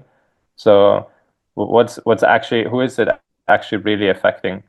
And then at some point you grow older, and you realize how the economy actually works, and then you see and you understand people's motivations and their emotions that are attached to those events.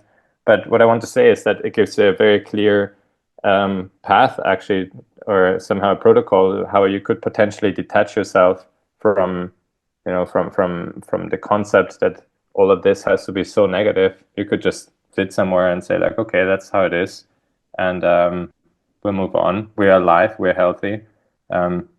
Sunday evening we have a good chat, a good laugh, and that's it. Haven't had much of a good laugh though, have we? No laughing today. What's Cobra got? Cobra, you eating? You still there, mate? Probably a bio break. Don't It's know. all about positioning yourself to receive the luck or to receive the pain, I guess. You got to know how to position yourself, and positioning yourself is just, in my opinion, is get out of debt and have less stress. And there's going to be a lot of people that need a lot of help. I mean, I'm already seeing that around me in my area. People just seem to need help all the time, mainly financial help. So everybody's kind of getting squeezed. Yeah, cool. I got a quick question for all the, because obviously you're all a good deal older than me, and I haven't had the pleasure of living through any major financial crisis yet in memorable history. I mean, I had it 2008, but I mean, I was a toddler back then. So what in a day-to-day life, when you're walking around the street, when you're in your homes, when you're with your friends, what is life like? How is it different when shit really hits the fan? On something like, I don't know, the 80s or the 2008. Like, how does day-to-day life change for your normal people? So it depends on where your financial situation is and your job stability and whether or not that's affected by the reason for the collapse. So in 2008, 2009, I was actually doing really well, but I had massive amounts of debt. So I was running my own company, and we were renovating houses and also got into some customer work at the time. We actually saw something weird with the housing market, how it was kind of slowing down. So we kind of went away from flipping houses into more customer oriented work. And business was booming up until about 2010. We were one of the last companies to be still profitable while all the other companies were shutting down. And the last time I went to hire some new guys to work because we were just too busy, the influx of people that needed a job was just massive. Like we went through 160 applicants, I think, and called back like 50 of them, and had one-on-one meetings with all 50 of these people, and they all had very long-standing jobs, and they were just let go because of that financial collapse that happened. And then, well, hired some people, got back to work for another year or so, back then, till about 2011, and then the funds were just running out. Everything was drying up. Work was a lot harder to find, and that was around the bottom of the market. So then I had a hard time paying off my debts at that time, and I lost everything, which is why I'm where I'm at today with regards to markets. I had to learn markets because I did not want that to happen to me again. So yeah, you could lose everything if you're in a certain industry. So that was a housing market collapse and a small debt collapse as well. So I was in debt and I had a lot of credit card debt and house debt, car payments, and all that. All being managed just fine until the work was drying up so quickly. So I was working on people's homes, so that was housing and debt was the main issues, and I had both of them. So yeah, totally wiped out, and you stress about paying your bills. Where are you going to find the money? You drain it through your savings accounts, and yeah, it just gets stressful and stressful and stressful. Sucked. I can imagine. I personally haven't haven't lived through a financial collapse that I've seen in the UK that has had a massive effect on me personally. When you asked that, it's a great question actually, Ace. I was trying to rack my mind. I get what Kim's saying because he was in the real estate Perfect industry. place, in the right place at the right time. Yeah, yeah. I mean, thankfully, I've been very fortunate indeed. I'm So really, then, during the really. 2008 through 2012 era, what were things like for you? Did you notice things were kind of turning to shit around you, and your job security was fine, and or there was no big changes in the UK over there? Nobody really noticed it. That's It's a such an great. interesting question. It Sorry, Andy. is. It's just that because here we get to something that I repeatedly always remind everyone. So basically, in the U.S., like every person from the U.S. has always like a story that is somehow, in my opinion, like um, much more affected. And there's a reason for this, and I think I know the reason for this, but I think a lot of people don't understand the reason for this. And I want to say, like, for example, I was in 2008, I was a student.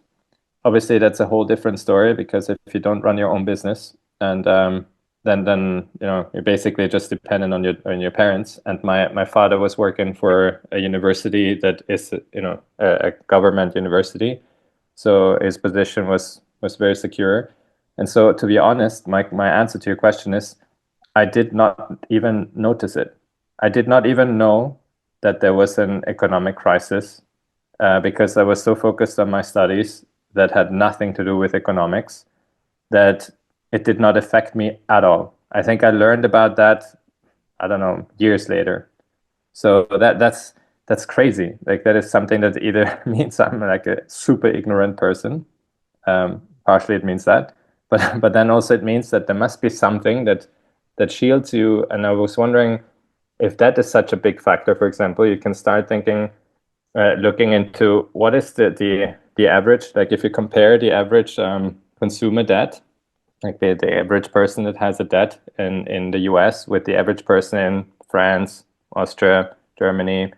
I don't say the UK because I know for the UK it's also a little bit of a different system than mainland Europe. But if you go through this exercise and maybe even do it with many other countries in the world, then you find quite interesting answers. And yeah, so I'll leave it there for now. Oh, for sure. United States consumers full of debt. That debt is kind of part of the process. People don't think twice about opening multiple credit cards and just living off the credit and racking up points. And I know some people that do quite well on it, just living off their credit. But eventually, that that, that comes home to roost. It doesn't last forever, especially in a debt problem, um, deflationary bust. They lose everything. Yeah, me, I was self-employed, so an economic downturn is very detrimental to small business. So yeah, lucky me. I missed some of the conversation. I apologise. I had a phone call that came in, but I may be wrong in what I heard earlier. But just grasping onto something you said, Kimo Zabi, in 2008 to 12, England got hit quite hard with what happened in America because our banks had put so much of our money into mortgages out in America. Yeah. So when you guys collapsed, it hit us massively hard. So that's what we were talking about, the last financial collapse and what it was like to live through it. It Right. was the question Ace had. So I went through what I experienced, which was I lost everything, like I said, which got me into financial markets because I wanted to learn about money. Right. And Andy's saying that he didn't really notice or doesn't remember much going different. Juan is saying he didn't notice it at all because of his circumstances where he was at. So what say you, sir? Well, I noticed it. At the time of that, I was running pubs. I owned my own pub. And so obviously where it affected certain people and people lost their houses and stuff like that, my type of business was affected massively because the first thing to go is entertainment and hospitality type industries. So people stopped drinking, people stopped going out, or it affected a lot, not most, but a lot of people like that. People didn't stop drinking. People were drinking more. They just did it at home by at themselves. Home. I was going to say, yeah, yeah, for sure. You're right. They did it at home, but as a pub or a bar, as you would say, we saw the effects of that. We definitely felt that. But it did. I mean, yeah, it depends on whether you had a mortgage and you know what your debts were like and all that sort of stuff at the time on how much you were affected by it. But I definitely felt it at that time, for sure. Yeah, so like work dries up, you don't have as much cash flow, and it's like, come on, won't this relent? Come on. So the moral of this story, Ace, become a plumbing and heating engineer. Yeah. Maybe you're apprentice, Andy. I'll come work for you. Or work in security, because whenever things go bad, security thrives. It's interesting, isn't it? And I've been being serious here. It's amazing that when you start to dwindle down my story, really, obviously what Cobra's saying in the security business, and we've often spoke about this, haven't we?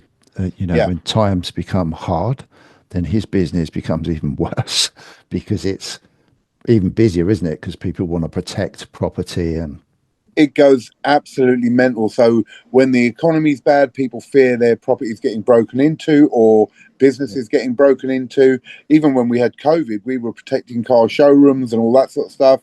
People were suffering if they weren't getting any money and they had to stay home.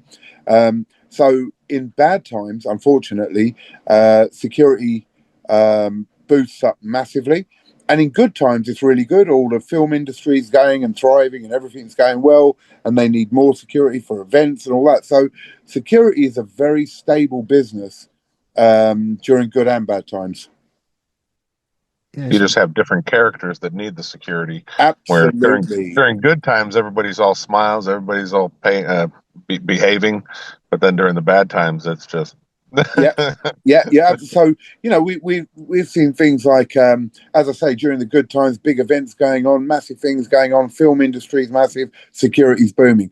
Bad times, we have stuff like the riots, and when the riots are going on, we are out in force.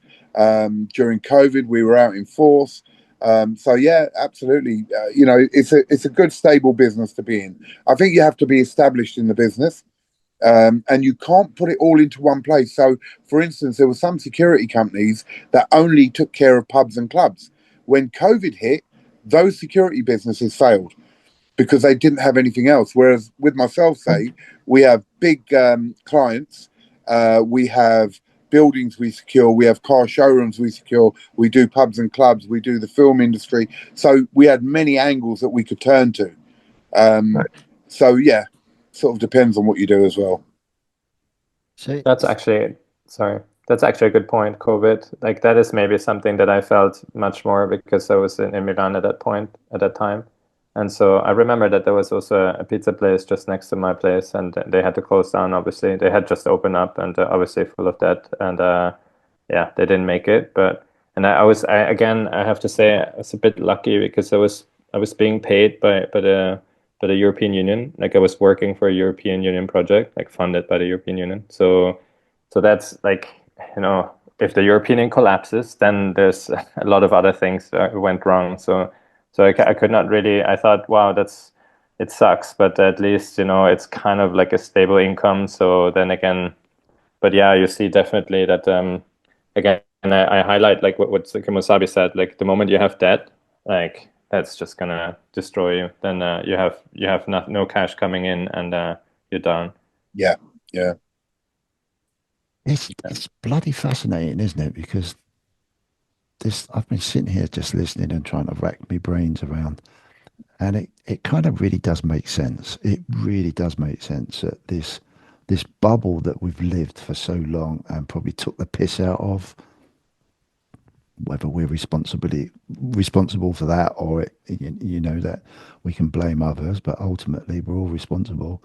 That bubble is pure debt, isn't it? We've definitely built a society on a debt-based basis, and now I'm beginning even clearer now after listening to you guys and just letting it go in. It's beginning to sort of really sink home that debt bubble is about to go ping, and Something's that's gonna going to. happen. Sorry.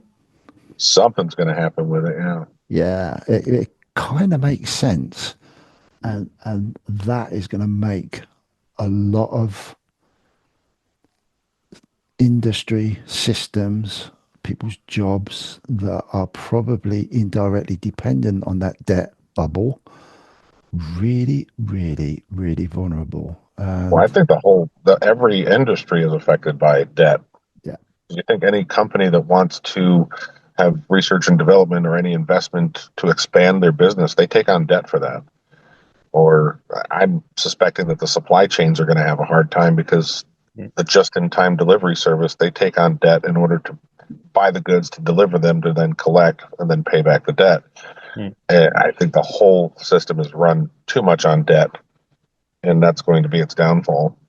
But there are different places, like different regulations in different countries. So that was a little bit what I was kind of aiming for before when I was saying, I had this friend of mine, for example, like when he was doing his PhD, he said, well, I just, went out of university, and that there were like people, they would just give me credit cards. They would be like, oh, you get a student loan. Yeah, just take it, because they want you to get the debt, and they want you then to be kind of like eaten up by the debt.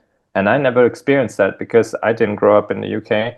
I struggled to get to convince a bank to give me any, like even €1. Like, so in my opinion, like in the end, that's most probably the reason why I don't have that now. And well, this is obviously positive for the situation, but at the same time also, it makes you think, if how it is for different countries. Why don't they give me money? They don't give you money because the regulation is different, because they want you to show that, you have like either rich parents or some kind of rich uncle or some money on the bank or some collateral. Can be a house, They're can not be going to anything. offer you credit unless if you've already got money.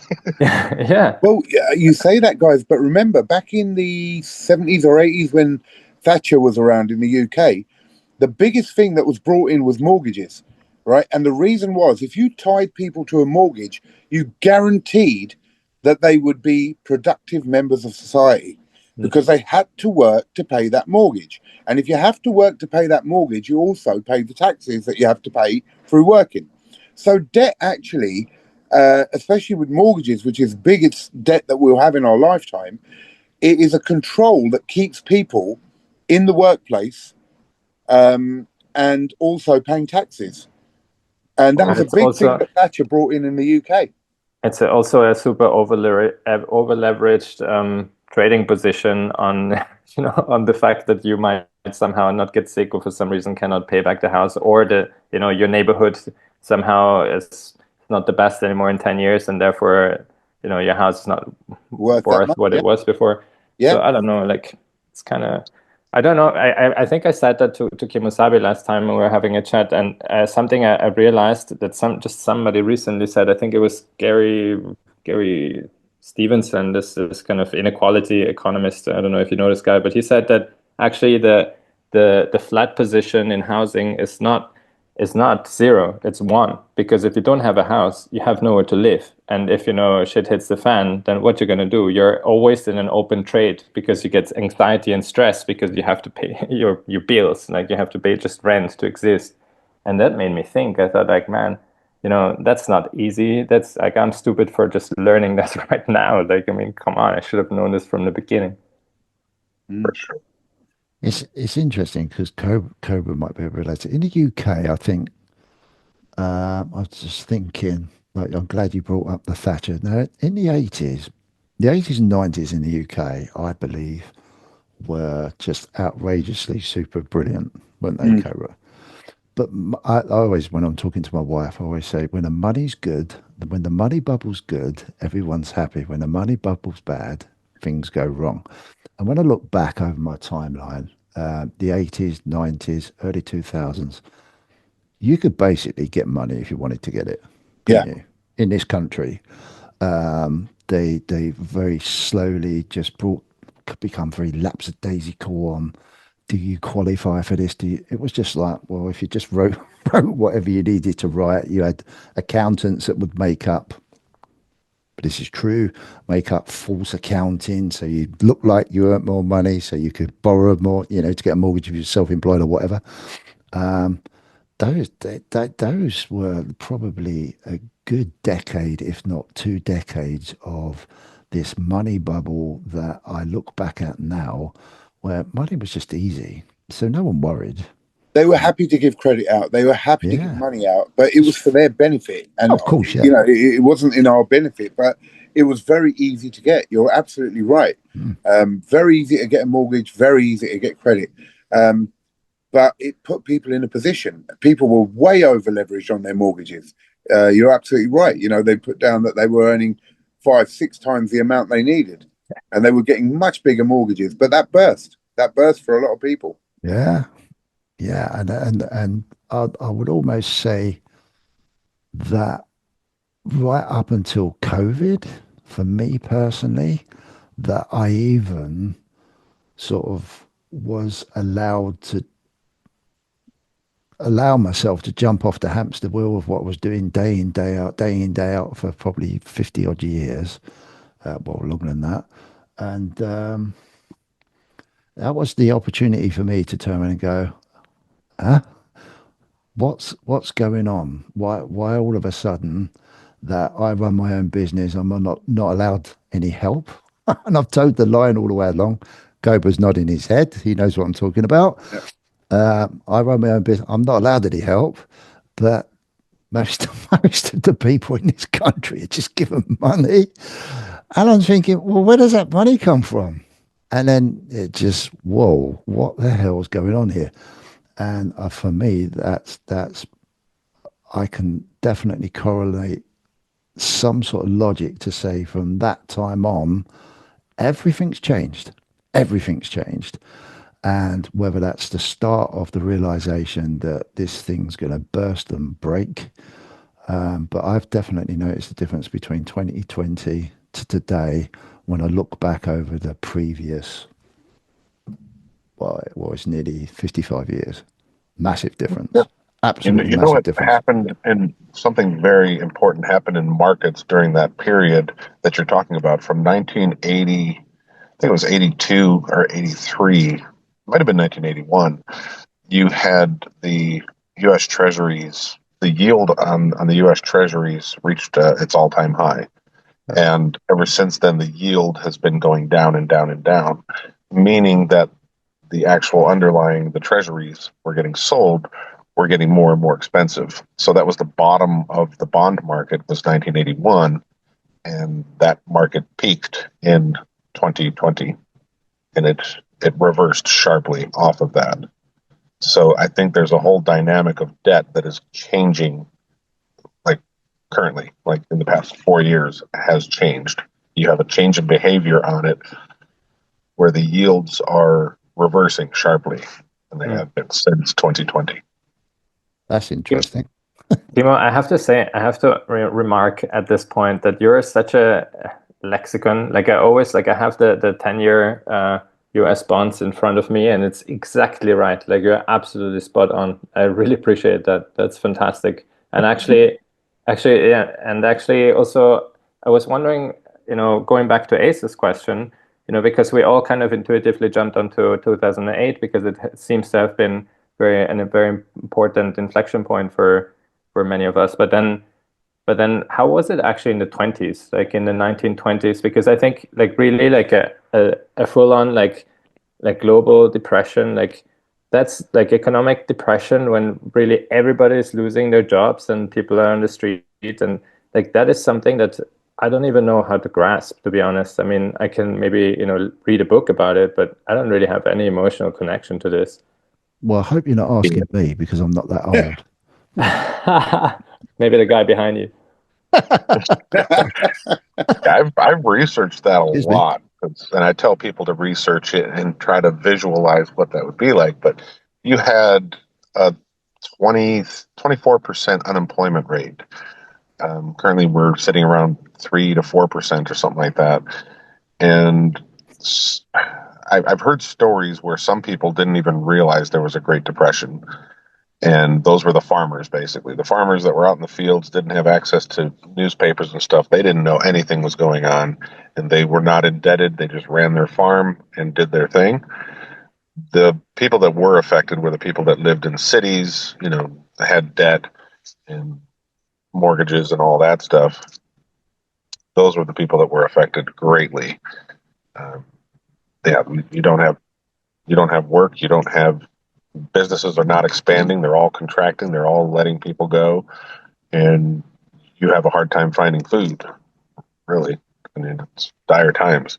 I mean, that's the times like our grandparents, like my grandparents, didn't like to throw things away. Anything that you had, you don't throw it away because you could find a use for it later on. You don't want to have to try to buy it later because you don't have any money. So they had a hoarding culture where they would hoard everything. Meal preps. You stretched every little bit of any food that you got, and you went back to the basics, which was beans and toast. That's all you get. Yeah. But some people, like 50% of the population, didn't even affect them at all. They just kept doing what they were doing. But we were heavily agricultural back then, and they wouldn't have had a bust. I mean, they're reliant on their crops coming in, and that's just cyclical. It just happens every year. So they didn't even notice. That's interesting. And the run up to it, like basically the 2-3 years before the actual like event, it's like, is it a major booming bubble? times, crazy bubble booming times. Exactly. Everybody's having a party. Exactly. So there you go, Ace. There's another powerful thing you should be doing. If you don't want to work in security, if you don't want to be a plumbing and heating engineer, Go and be a farmer. go and be a farmer. Not with what Labour's doing over here to them as well. It's weird, isn't it? It's a powerful message, for sure. Just like everything else that maybe our grandparents have experienced in life. And I go back to this money bubble thing, that we've just lived in this bubble of we're always going to be okay. We're always going to be okay. And now the reality when you have a conversation like this is, yeah, hopefully we will be okay. But what if we're not? But have you noticed how the recessions have got closer and closer? So there used to be 20 years or 30 years between a recession, and now the recessions are getting closer. So as national debts go up and all that sort of stuff, and we're struggling against that. So instead of it being 30 years between recessions or 20 years, it's now, we're looking 2008. What are we at? 14 years. We're hitting another recession if you don't include what happened during COVID. I think it's getting closer. I think we're going through those cycles a lot quicker now. Yeah, the cycles still remain the same. Just the depth of them seems to be getting worse as they're coming, because you have like an 18.6 year cycle for real estate, and that's the land cycle, and markets tend to follow that. So you'll have 7 years of booming times, and then a correction for a year or so, and then 7 more years. And then after that, you have a kind of a crash thing that happens for 4 years. That's been studied back 300, 400 years, Okay. maybe even 500 years. But the crashes seem to be getting sharper and more volatile. Right. I would definitely agree with you there. Whereas the previous ones were like, yeah, there's a recession, but it's like, everything's still okay. Like the 1990s, there was a recession there. Yeah, everything was still okay. Everybody was still fairly employed. You had the flash crash in 1987, I think that was. It didn't really affect anybody but people that were in markets. And then you had the recession in the 90s, but it was still okay. It seemed okay. The dot-com bubble, year 2000, we had a recessionary period. Things slowed down, but it didn't seem as bad until year 2008. That really hit a lot of people. Big wake-up call.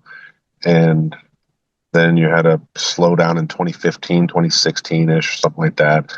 And then, of course, the COVID crash, which was similar to 1987, very brief. A lot of people lost their jobs, but then they were reemployed within a month or two. And yeah, it's getting more volatile.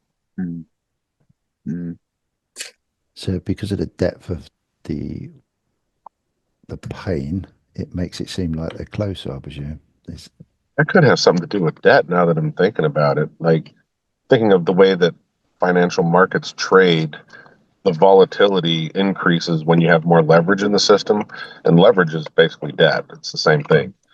So with the increased debt, the volatility is increasing because people are getting liquidated on both sides. Yeah. More frequently. Scary stuff. Yeah, that means like the logic, if you just project it into the future, it means if you print more money, then it's just going to get more volatile and even harder to, like the amplitude is just going to increase. Yeah. Well, money is debt. I mean, that's the way it's issued. Yeah.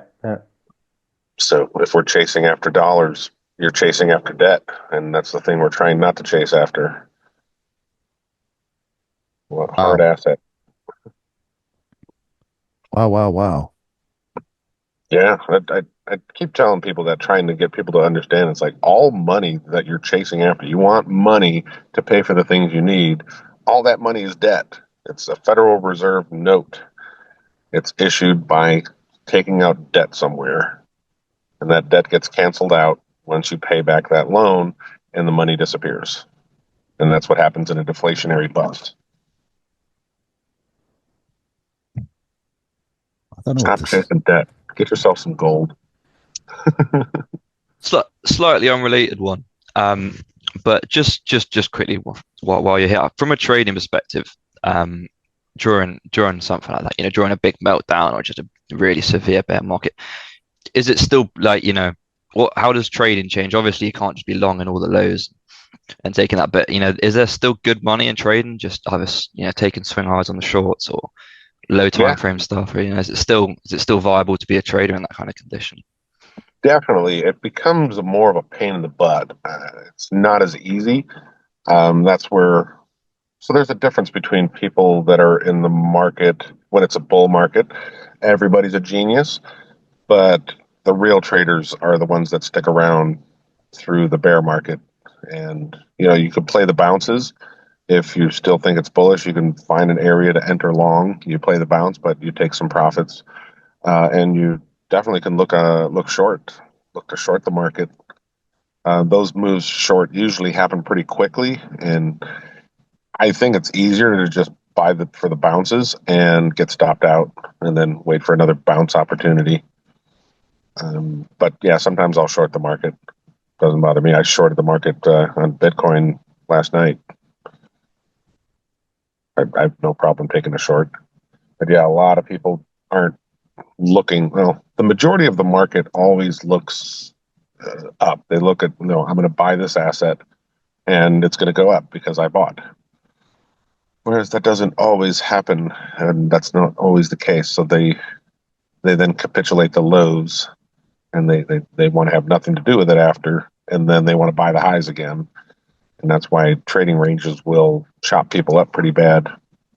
And then it breaks out, and then they're like, just let it break out and run. I'm tired of this thing.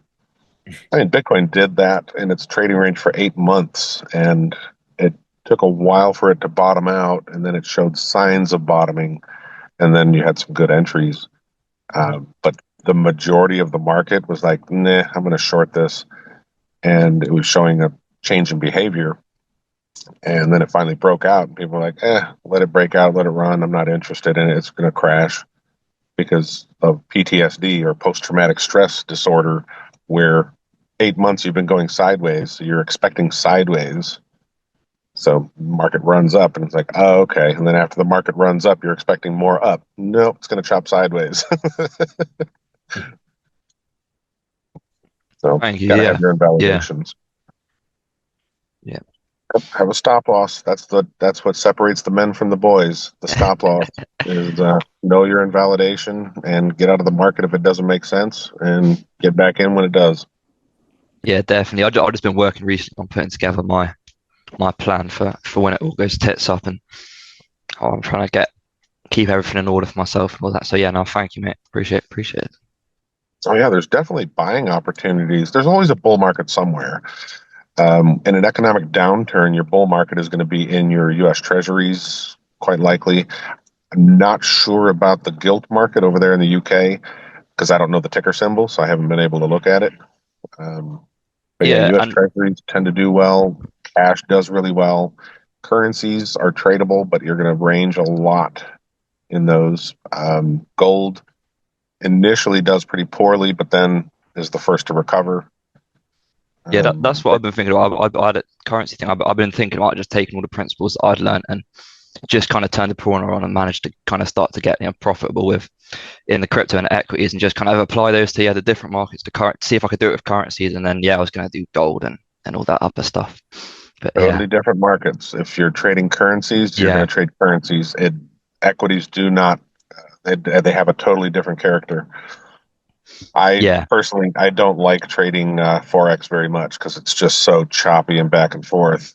However, that's how Bitcoin has been for the past year. It trades more like forex now, and it pisses me off honestly because 3 years ago it traded like an equity. Now it's trading more like forex. I'm like, it's a pain in the butt. yeah. It's all just new challenges, mate. New stuff to learn. I'm keen. Start to learn a what? Sorry, there's all new challenge, just new things to learn. Oh, always a student. Yeah, definitely. All I Yeah, can we say should have. is I'm glad I'm not a trader. What's wrong with being a trader? I'm just glad I'm not a trader.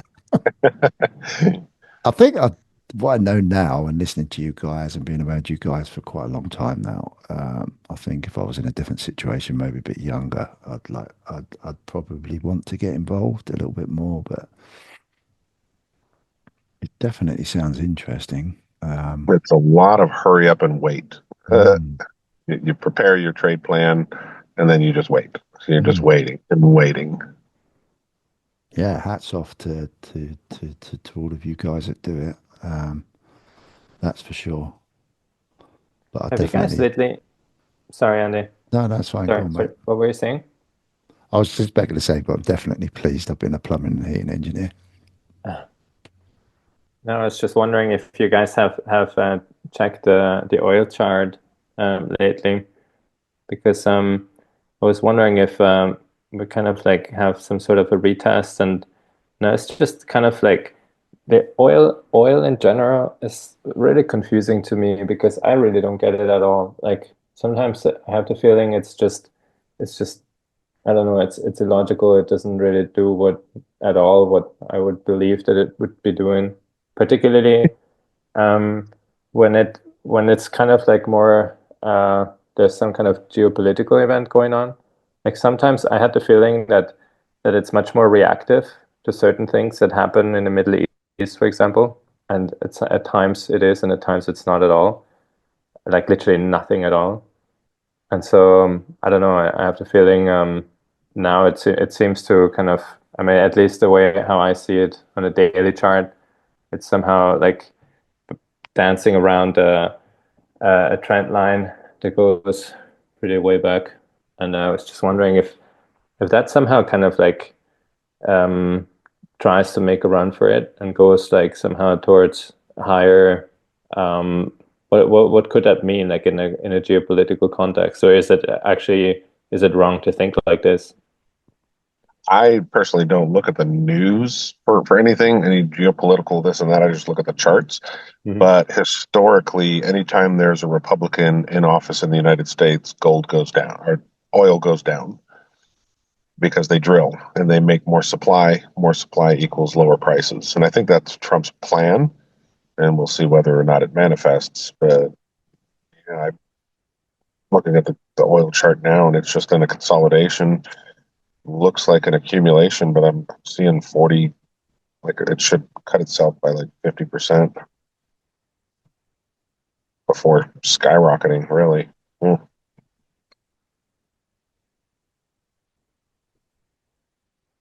don't know. They like to keep it in the range of $70 to $100, though. That's their sweet spot. Hmm. A lot of leverage in that, too. So,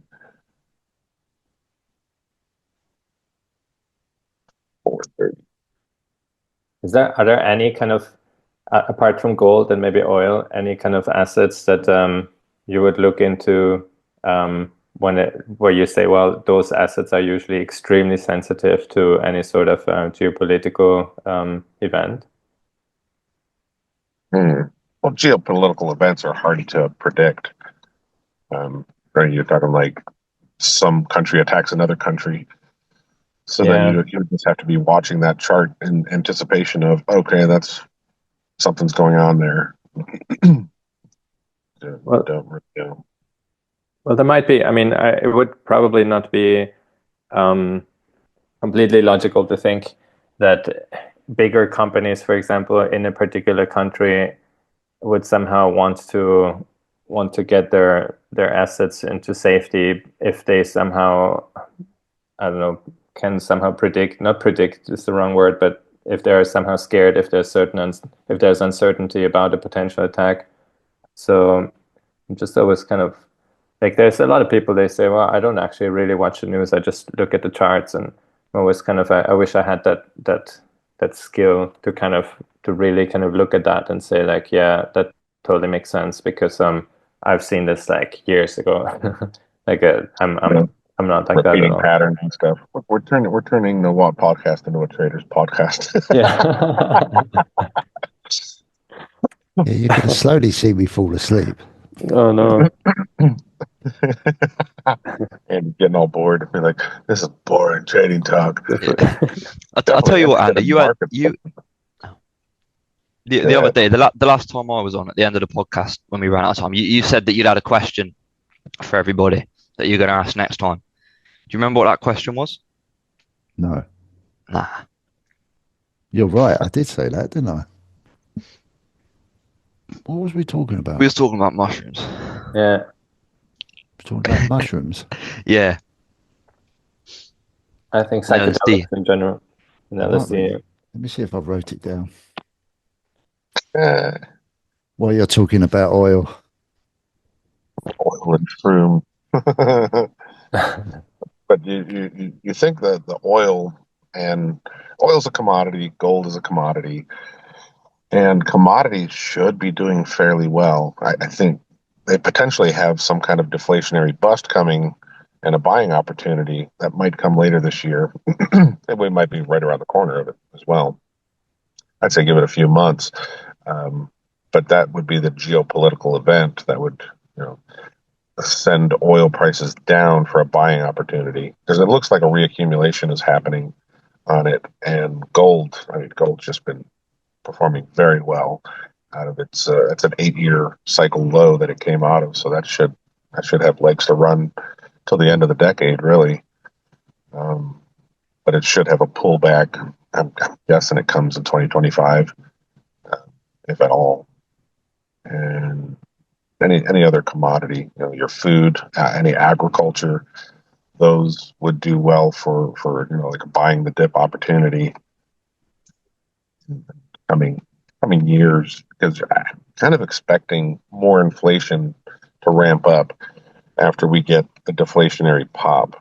We should have inflation that kicks in pretty hard in like 2028 through 2030s. It should be pretty inflationary. And Kimo, that's can I ask you something? Like, Yeah. because you've been talking a lot about, and Camel does it as well, about the deflationary bust, and I was just wondering, I don't know if Ace or Cobra Stacker or Andy, like, if you are, maybe I'm the only complete ignorant, but can you, like, because the way I understand it, like, maybe if you could, like, somehow, like, walk us through a little bit how in practical terms that would be, what we would be looking at in that type of bust, because I see is kind of then in that scenario, the dollar would basically, like, everybody would sell their assets and just somehow go into safety into the dollar, and the dollar would just go up and up, and at some point the debt would be kind of just grow too big, because the dollar would just increase in value so quickly that then the debt cannot be. But basically, it's a default on the debt. Is that what you refer to as a deflationary bust, or am I completely wrong?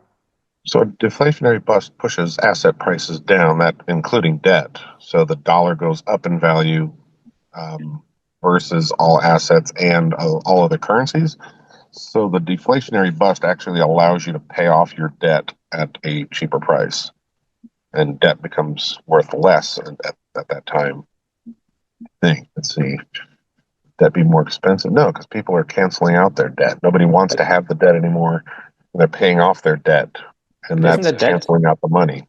but isn't the debt denominated in dollars? So if the dollar value itself would increase, wouldn't then also logically the value of the debt increase?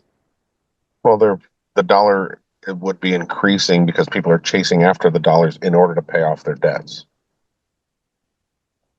Would I be right in thinking the value of the debts are going to go down because people aren't going to want to buy them? There's going to be more risk in buying or holding debt Correct. That's for what the default. charts have been saying, because the yields are going up. As the yields go up, that makes the debt less attractive, and they have to offer higher yield to get people to actually want to buy the debt. So the deflationary bust should actually see yields come down. The debt might get more expensive because the yield should go down during a deflationary bust, I think. I don't know, but it's going to be wonky. I know that. I mean, the charts are all looking discombobulated to me, where we're going to experience something that we haven't ever experienced. Kind of what it looks like. But yeah, complicated stuff to have dollars versus the debt. Which one is stronger than the other? I just know in a deflationary bust, debts get paid off. You have the cancellation of money. So there's less currency units in the system, making your currency more valuable. And then asset prices go down versus your currency. It's hard to walk you through how it all kind of. I'd have to get my thoughts together, I guess. Maybe maybe we'll have to make a video on that, because so asset prices go down because people sell all the assets, or in order to pay their debt. Yeah, exactly. Still chasing after dollars. Yeah, it's all about chasing after U.S. dollars, because all the debt is denominated in U.S. dollars. So everything gets sold off. Asset prices, your equities, companies are going bust. They're just taking what money they can get out of their companies in order to pay their debts off with bankruptcies. And gold gets sold off because of the liquidity that it has. Bitcoin gets sold off because that's one of the most liquid assets on Earth. It just doesn't have a deep liquidity. I mean, there's not a lot of money in it, but like compared to gold is what, 20 times larger. Yeah, So, nobody really knows what's going to happen in a deflationary bust with Bitcoin. So I guess it's still a risk asset, obviously. So then it's like everybody's going to be like, even like then this spreads, and everybody in the entire world like might just go into dollar. And that's why I thought if the debt itself is denominated in dollar and everybody's buying dollar, then the dollar goes up, and the debt itself that is denominated in dollar goes up. So people are gonna be like, oh, like how am I gonna pay back the debt if it's going up actually because the dollar goes up. So yeah. I know like all assets initially sell off, all of them. That's even your strong assets, Bitcoin and gold. Those are going to sell off. They might actually start to sell off, which could be what we're seeing over the weekend here. The jury is still out on that. But yeah, they get sold off first, and then equities take a hit, and then gold and Bitcoin should recover first, and then equities can recover a bit. The debt, like the U.S. Treasuries, so you'd expect those to get more expensive because they're sought after as a safe haven. They've historically been a safe haven. However, 2022, when the equities were going down, the bond markets, they went down just as much, if not more. So the correlation there wasn't historically the way things usually were, where equity prices go down, your bonds go up, and that offsets the 60-40 stock portfolio that most people have in the United States. They have 60% equities and 40% bonds, and that's supposed to be a balanced portfolio. That type of portfolio did horribly in 2022 because everything went down. So the correlation there is kind of dangerous. We might be experiencing something similar, just more extensive. So I'm not sure what the debt's actually going to do in that scenario.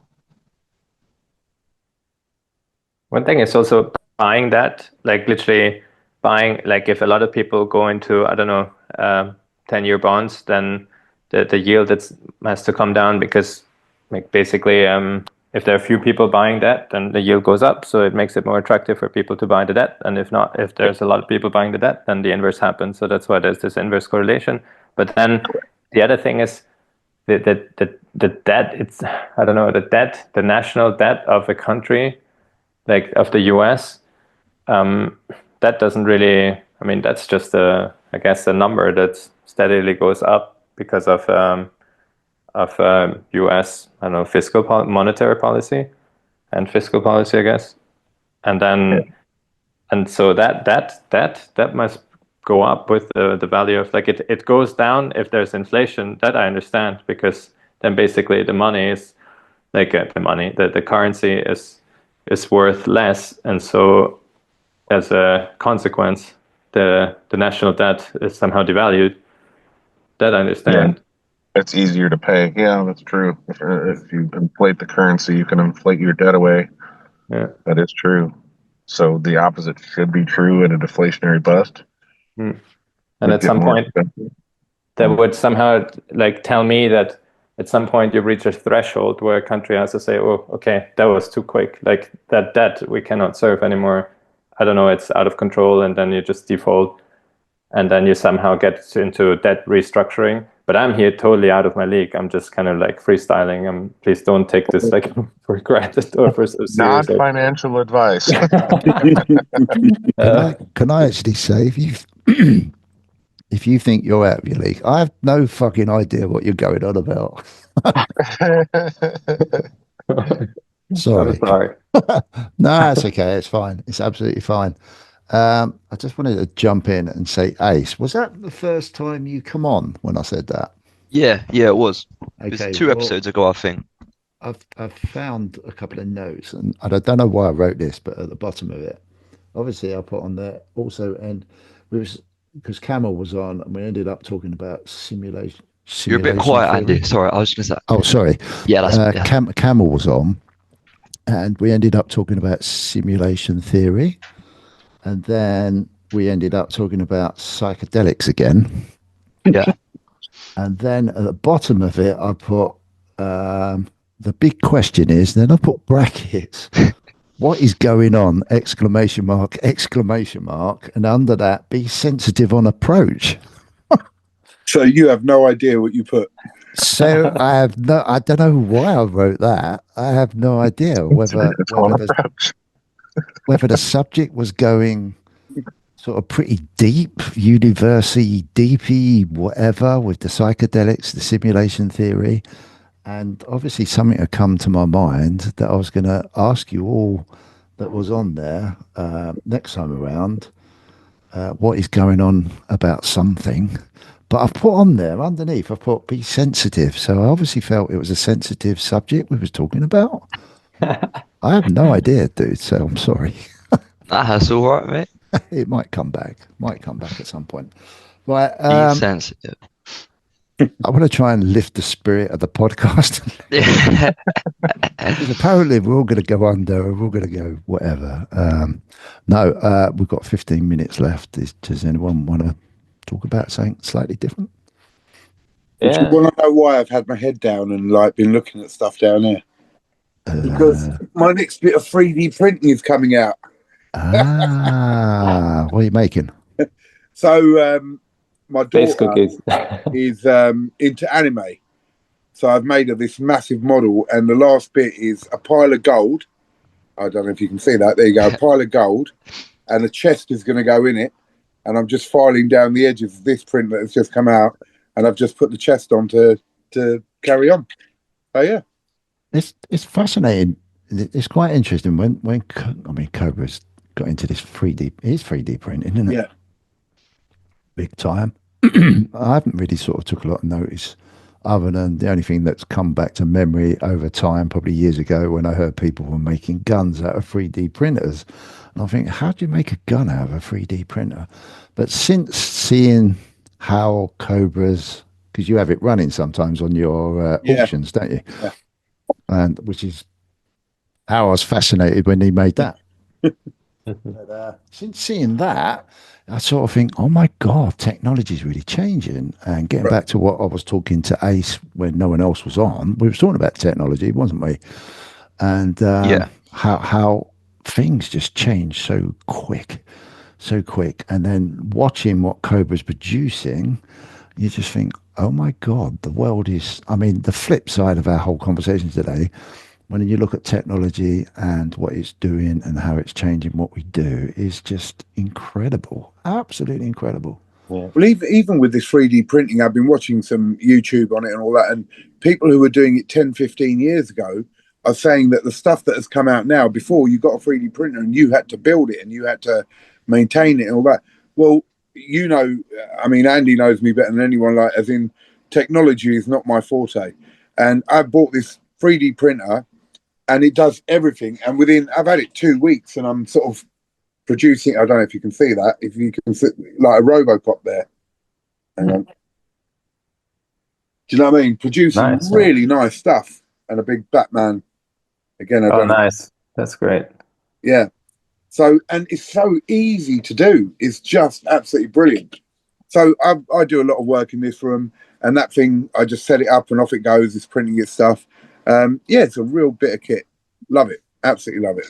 You can print a liver and give it out in a pub, you know, for the people that come drink too much and be like, hey, here, I have a liver for you. I don't know if it would work, but yeah, I could give it a go.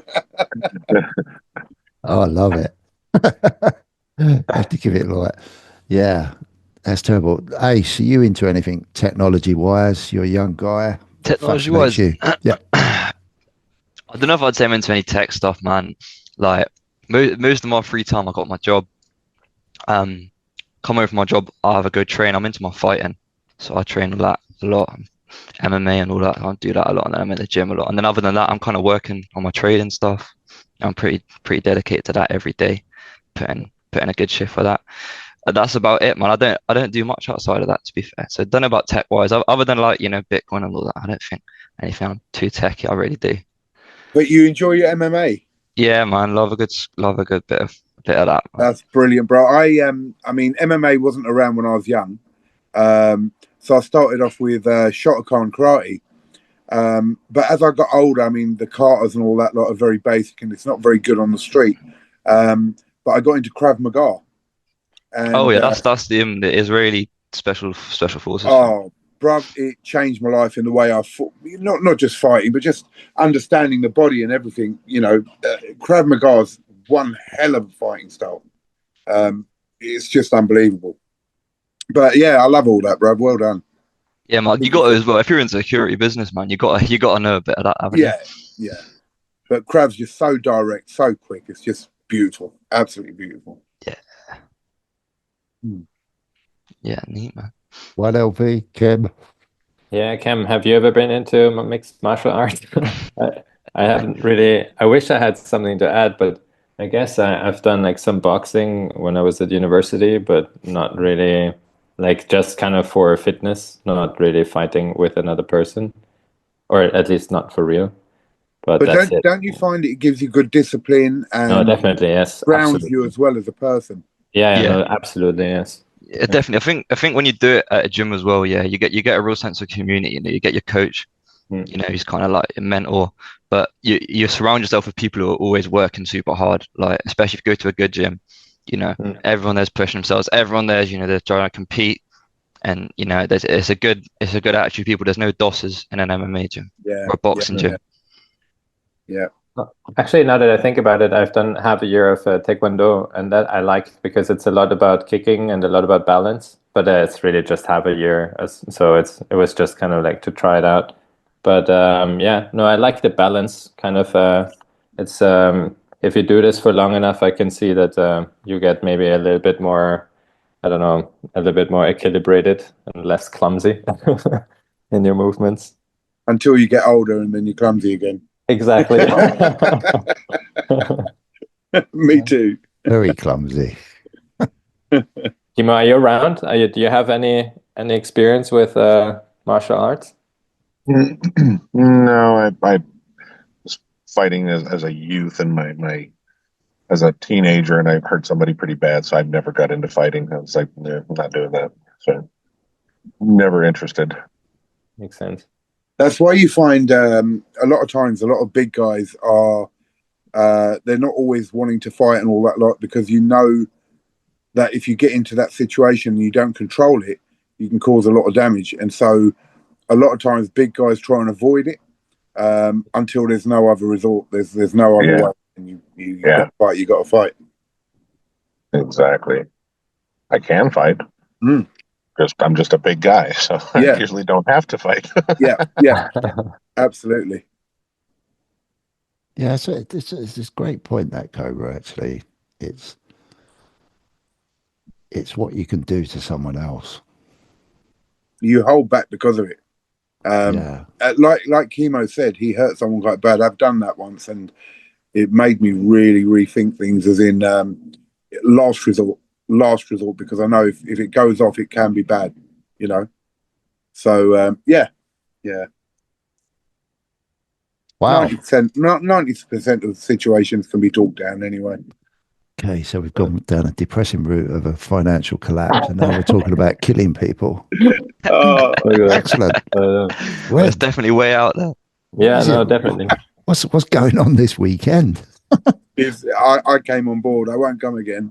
No, Sounds like no. you all have cheery chats and talk about psychedelic mushrooms, and I come along and the whole thing goes to pot. No, actually, it's this week. I can maybe kind of like say something funny. Like this week, I was thinking a lot about the origin of the word immunity. So I came across actually the origin is actually a legal term.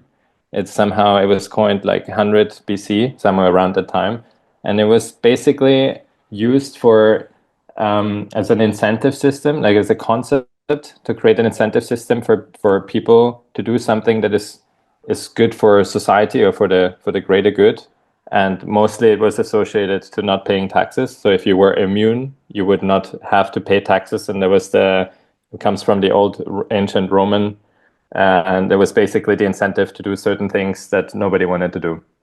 And so I thought about this and I thought, wow, that actually really made me think like, that's interesting. Like conceptually, that means that people have somehow taken a concept from not paying taxes to into medicine or into biology, and they basically perceive, as a logical consequence, being sick as paying the price for having done something they shouldn't have.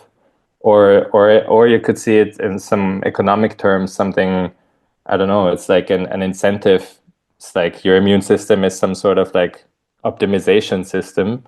And so I went down this rabbit hole because I'm kind of working on some kind of like model similar to Camel's like theory. I just thought it motivated me to kind of look into something And so I've never really kind of made this connection between economics and taxes and the original concept of immunity itself.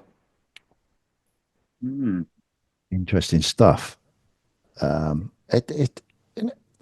little thing that I observe, indirectly, whatever we talk about is all wrapped around the human being and the human response to whatever we want to try and achieve at whatever level we are. And they all seem to somehow interconnect somehow, whether it's finance, whether it's, I don't know, health, biology. We all seem to, like, there always seems to be a common denominator between them all. And that fascinates me to death. But I think it so overcomplicates things as well. I think, I don't know what it is. I don't know why we come on this planet and just try to overcomplicate so many things. I don't know whether that's choice. I don't know whether that's just us, what we do. I don't know. What do you I reckon, think some Kramer? people do and some people don't. I think there's people in society who just live life as it is and don't overcomplicate anything. And then there's people like us who have to go into depth into everything and complicate it all. So, yeah different people. I'm a definitely complicated side. Definitely. Like look at Ace's mirror. That's that tells you everything. That's true, yeah. I keep looking at that mirror and I think, oh my God, I don't want to keep looking at it. Might see something I don't want to see. Cool. Anything else you want to talk about, guys? We've got a couple of minutes left. No? I think that's a wrap. That's a wrap. Well, once again, the What Podcast has proved it can go anywhere, way out there. I honestly love this, really, because you can start a conversation, and me and Cobra have done it so many times, and you just go wherever. But it's fascinating. It's really fascinating. The other thing as well, it shows and highlights our fears and what we worry about, and I think that's a really good thing that we can actually provide a space where we can talk about those sort of things, and have a sympathetic ear to that as well. So thank you again, guys. Thank you again, as always. Anyone else Thank want to you, say anything? bro. Thank you, Unc. Thank you, Andy. Yeah. That's okay. It's not a problem at all. Kem, thank you for bringing the dynamic from the other side of the pond. Love it.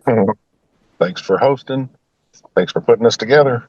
Gives us a place. Mate, it's growing brilliantly. I was talking at the beginning, just before anyone come on. I thought, what can I talk about? And I thought, just talk about the channel, talk about how many subscribers we got, go through some of the comments. And it isn't until you go through the comments you see how like complimentary a lot of them are, and that they're really enjoying it, enjoying the watch and the listen.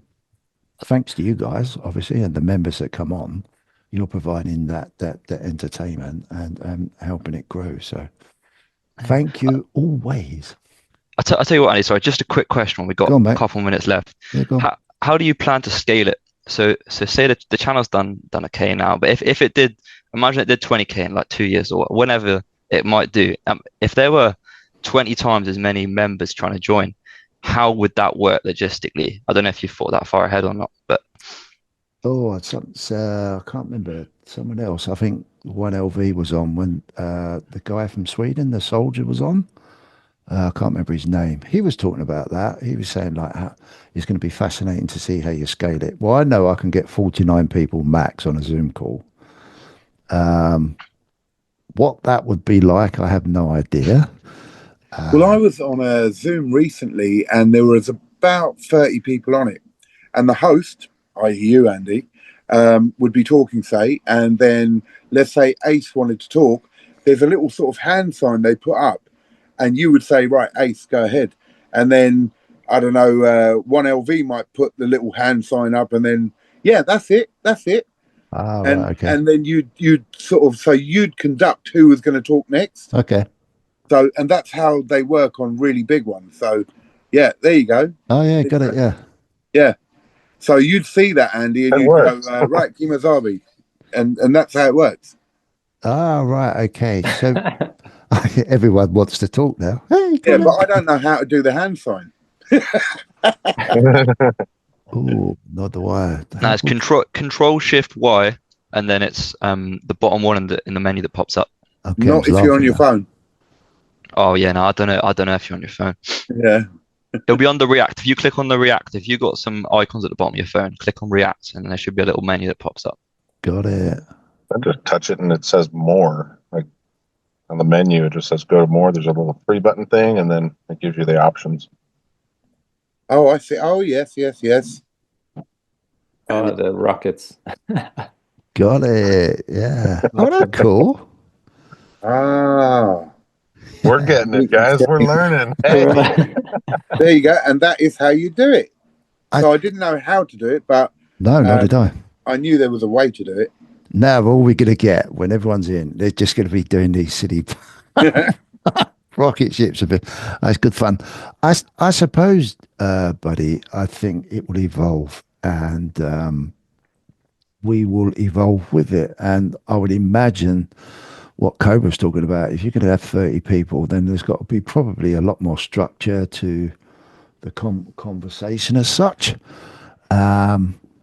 And maybe not so much of as Cobra turns into a cat. Sorry, I was trying to work out something. It didn't work. It's better looking, mate, really, to be fair. Thank you. That's okay.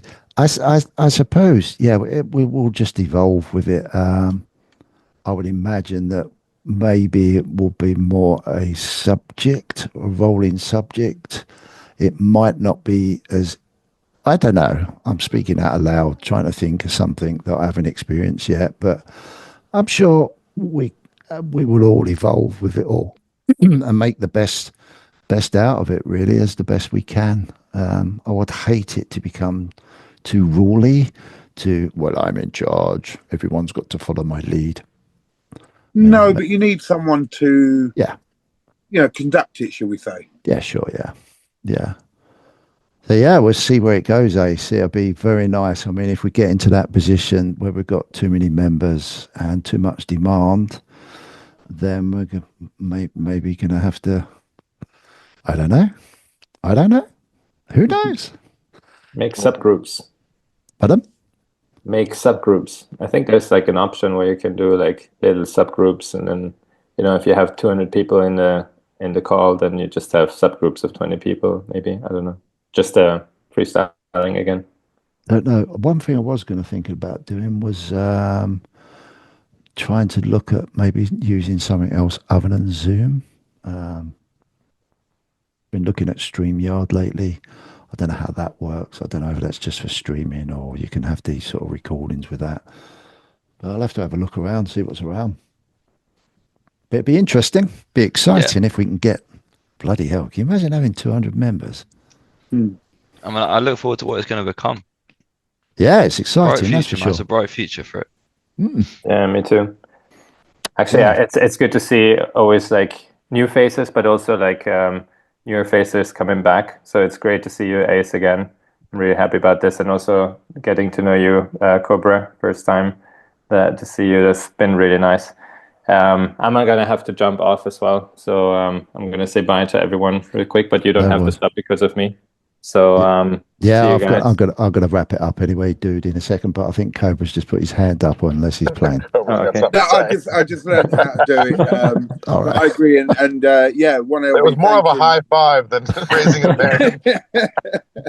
Yeah, pleasure to meet you as well, brother. And Ace, real pleasure to meet you, bro. Kimazabi, well, you're the Don anyway, so yeah, lovely to chat to you as normal. And sorry I was dipping in and out. I had a phone call and then the wife called, and yeah, so but yeah, really appreciate you all. Pleasure to meet you too, mate. Have a good rest of your evening. Thank you. Thanks. See you guys. Thank you, everybody. Take good care. See you all soon. Ciao, ciao. See you, Andy. See you later. Bye. Take care, everybody. Bye then. Bye.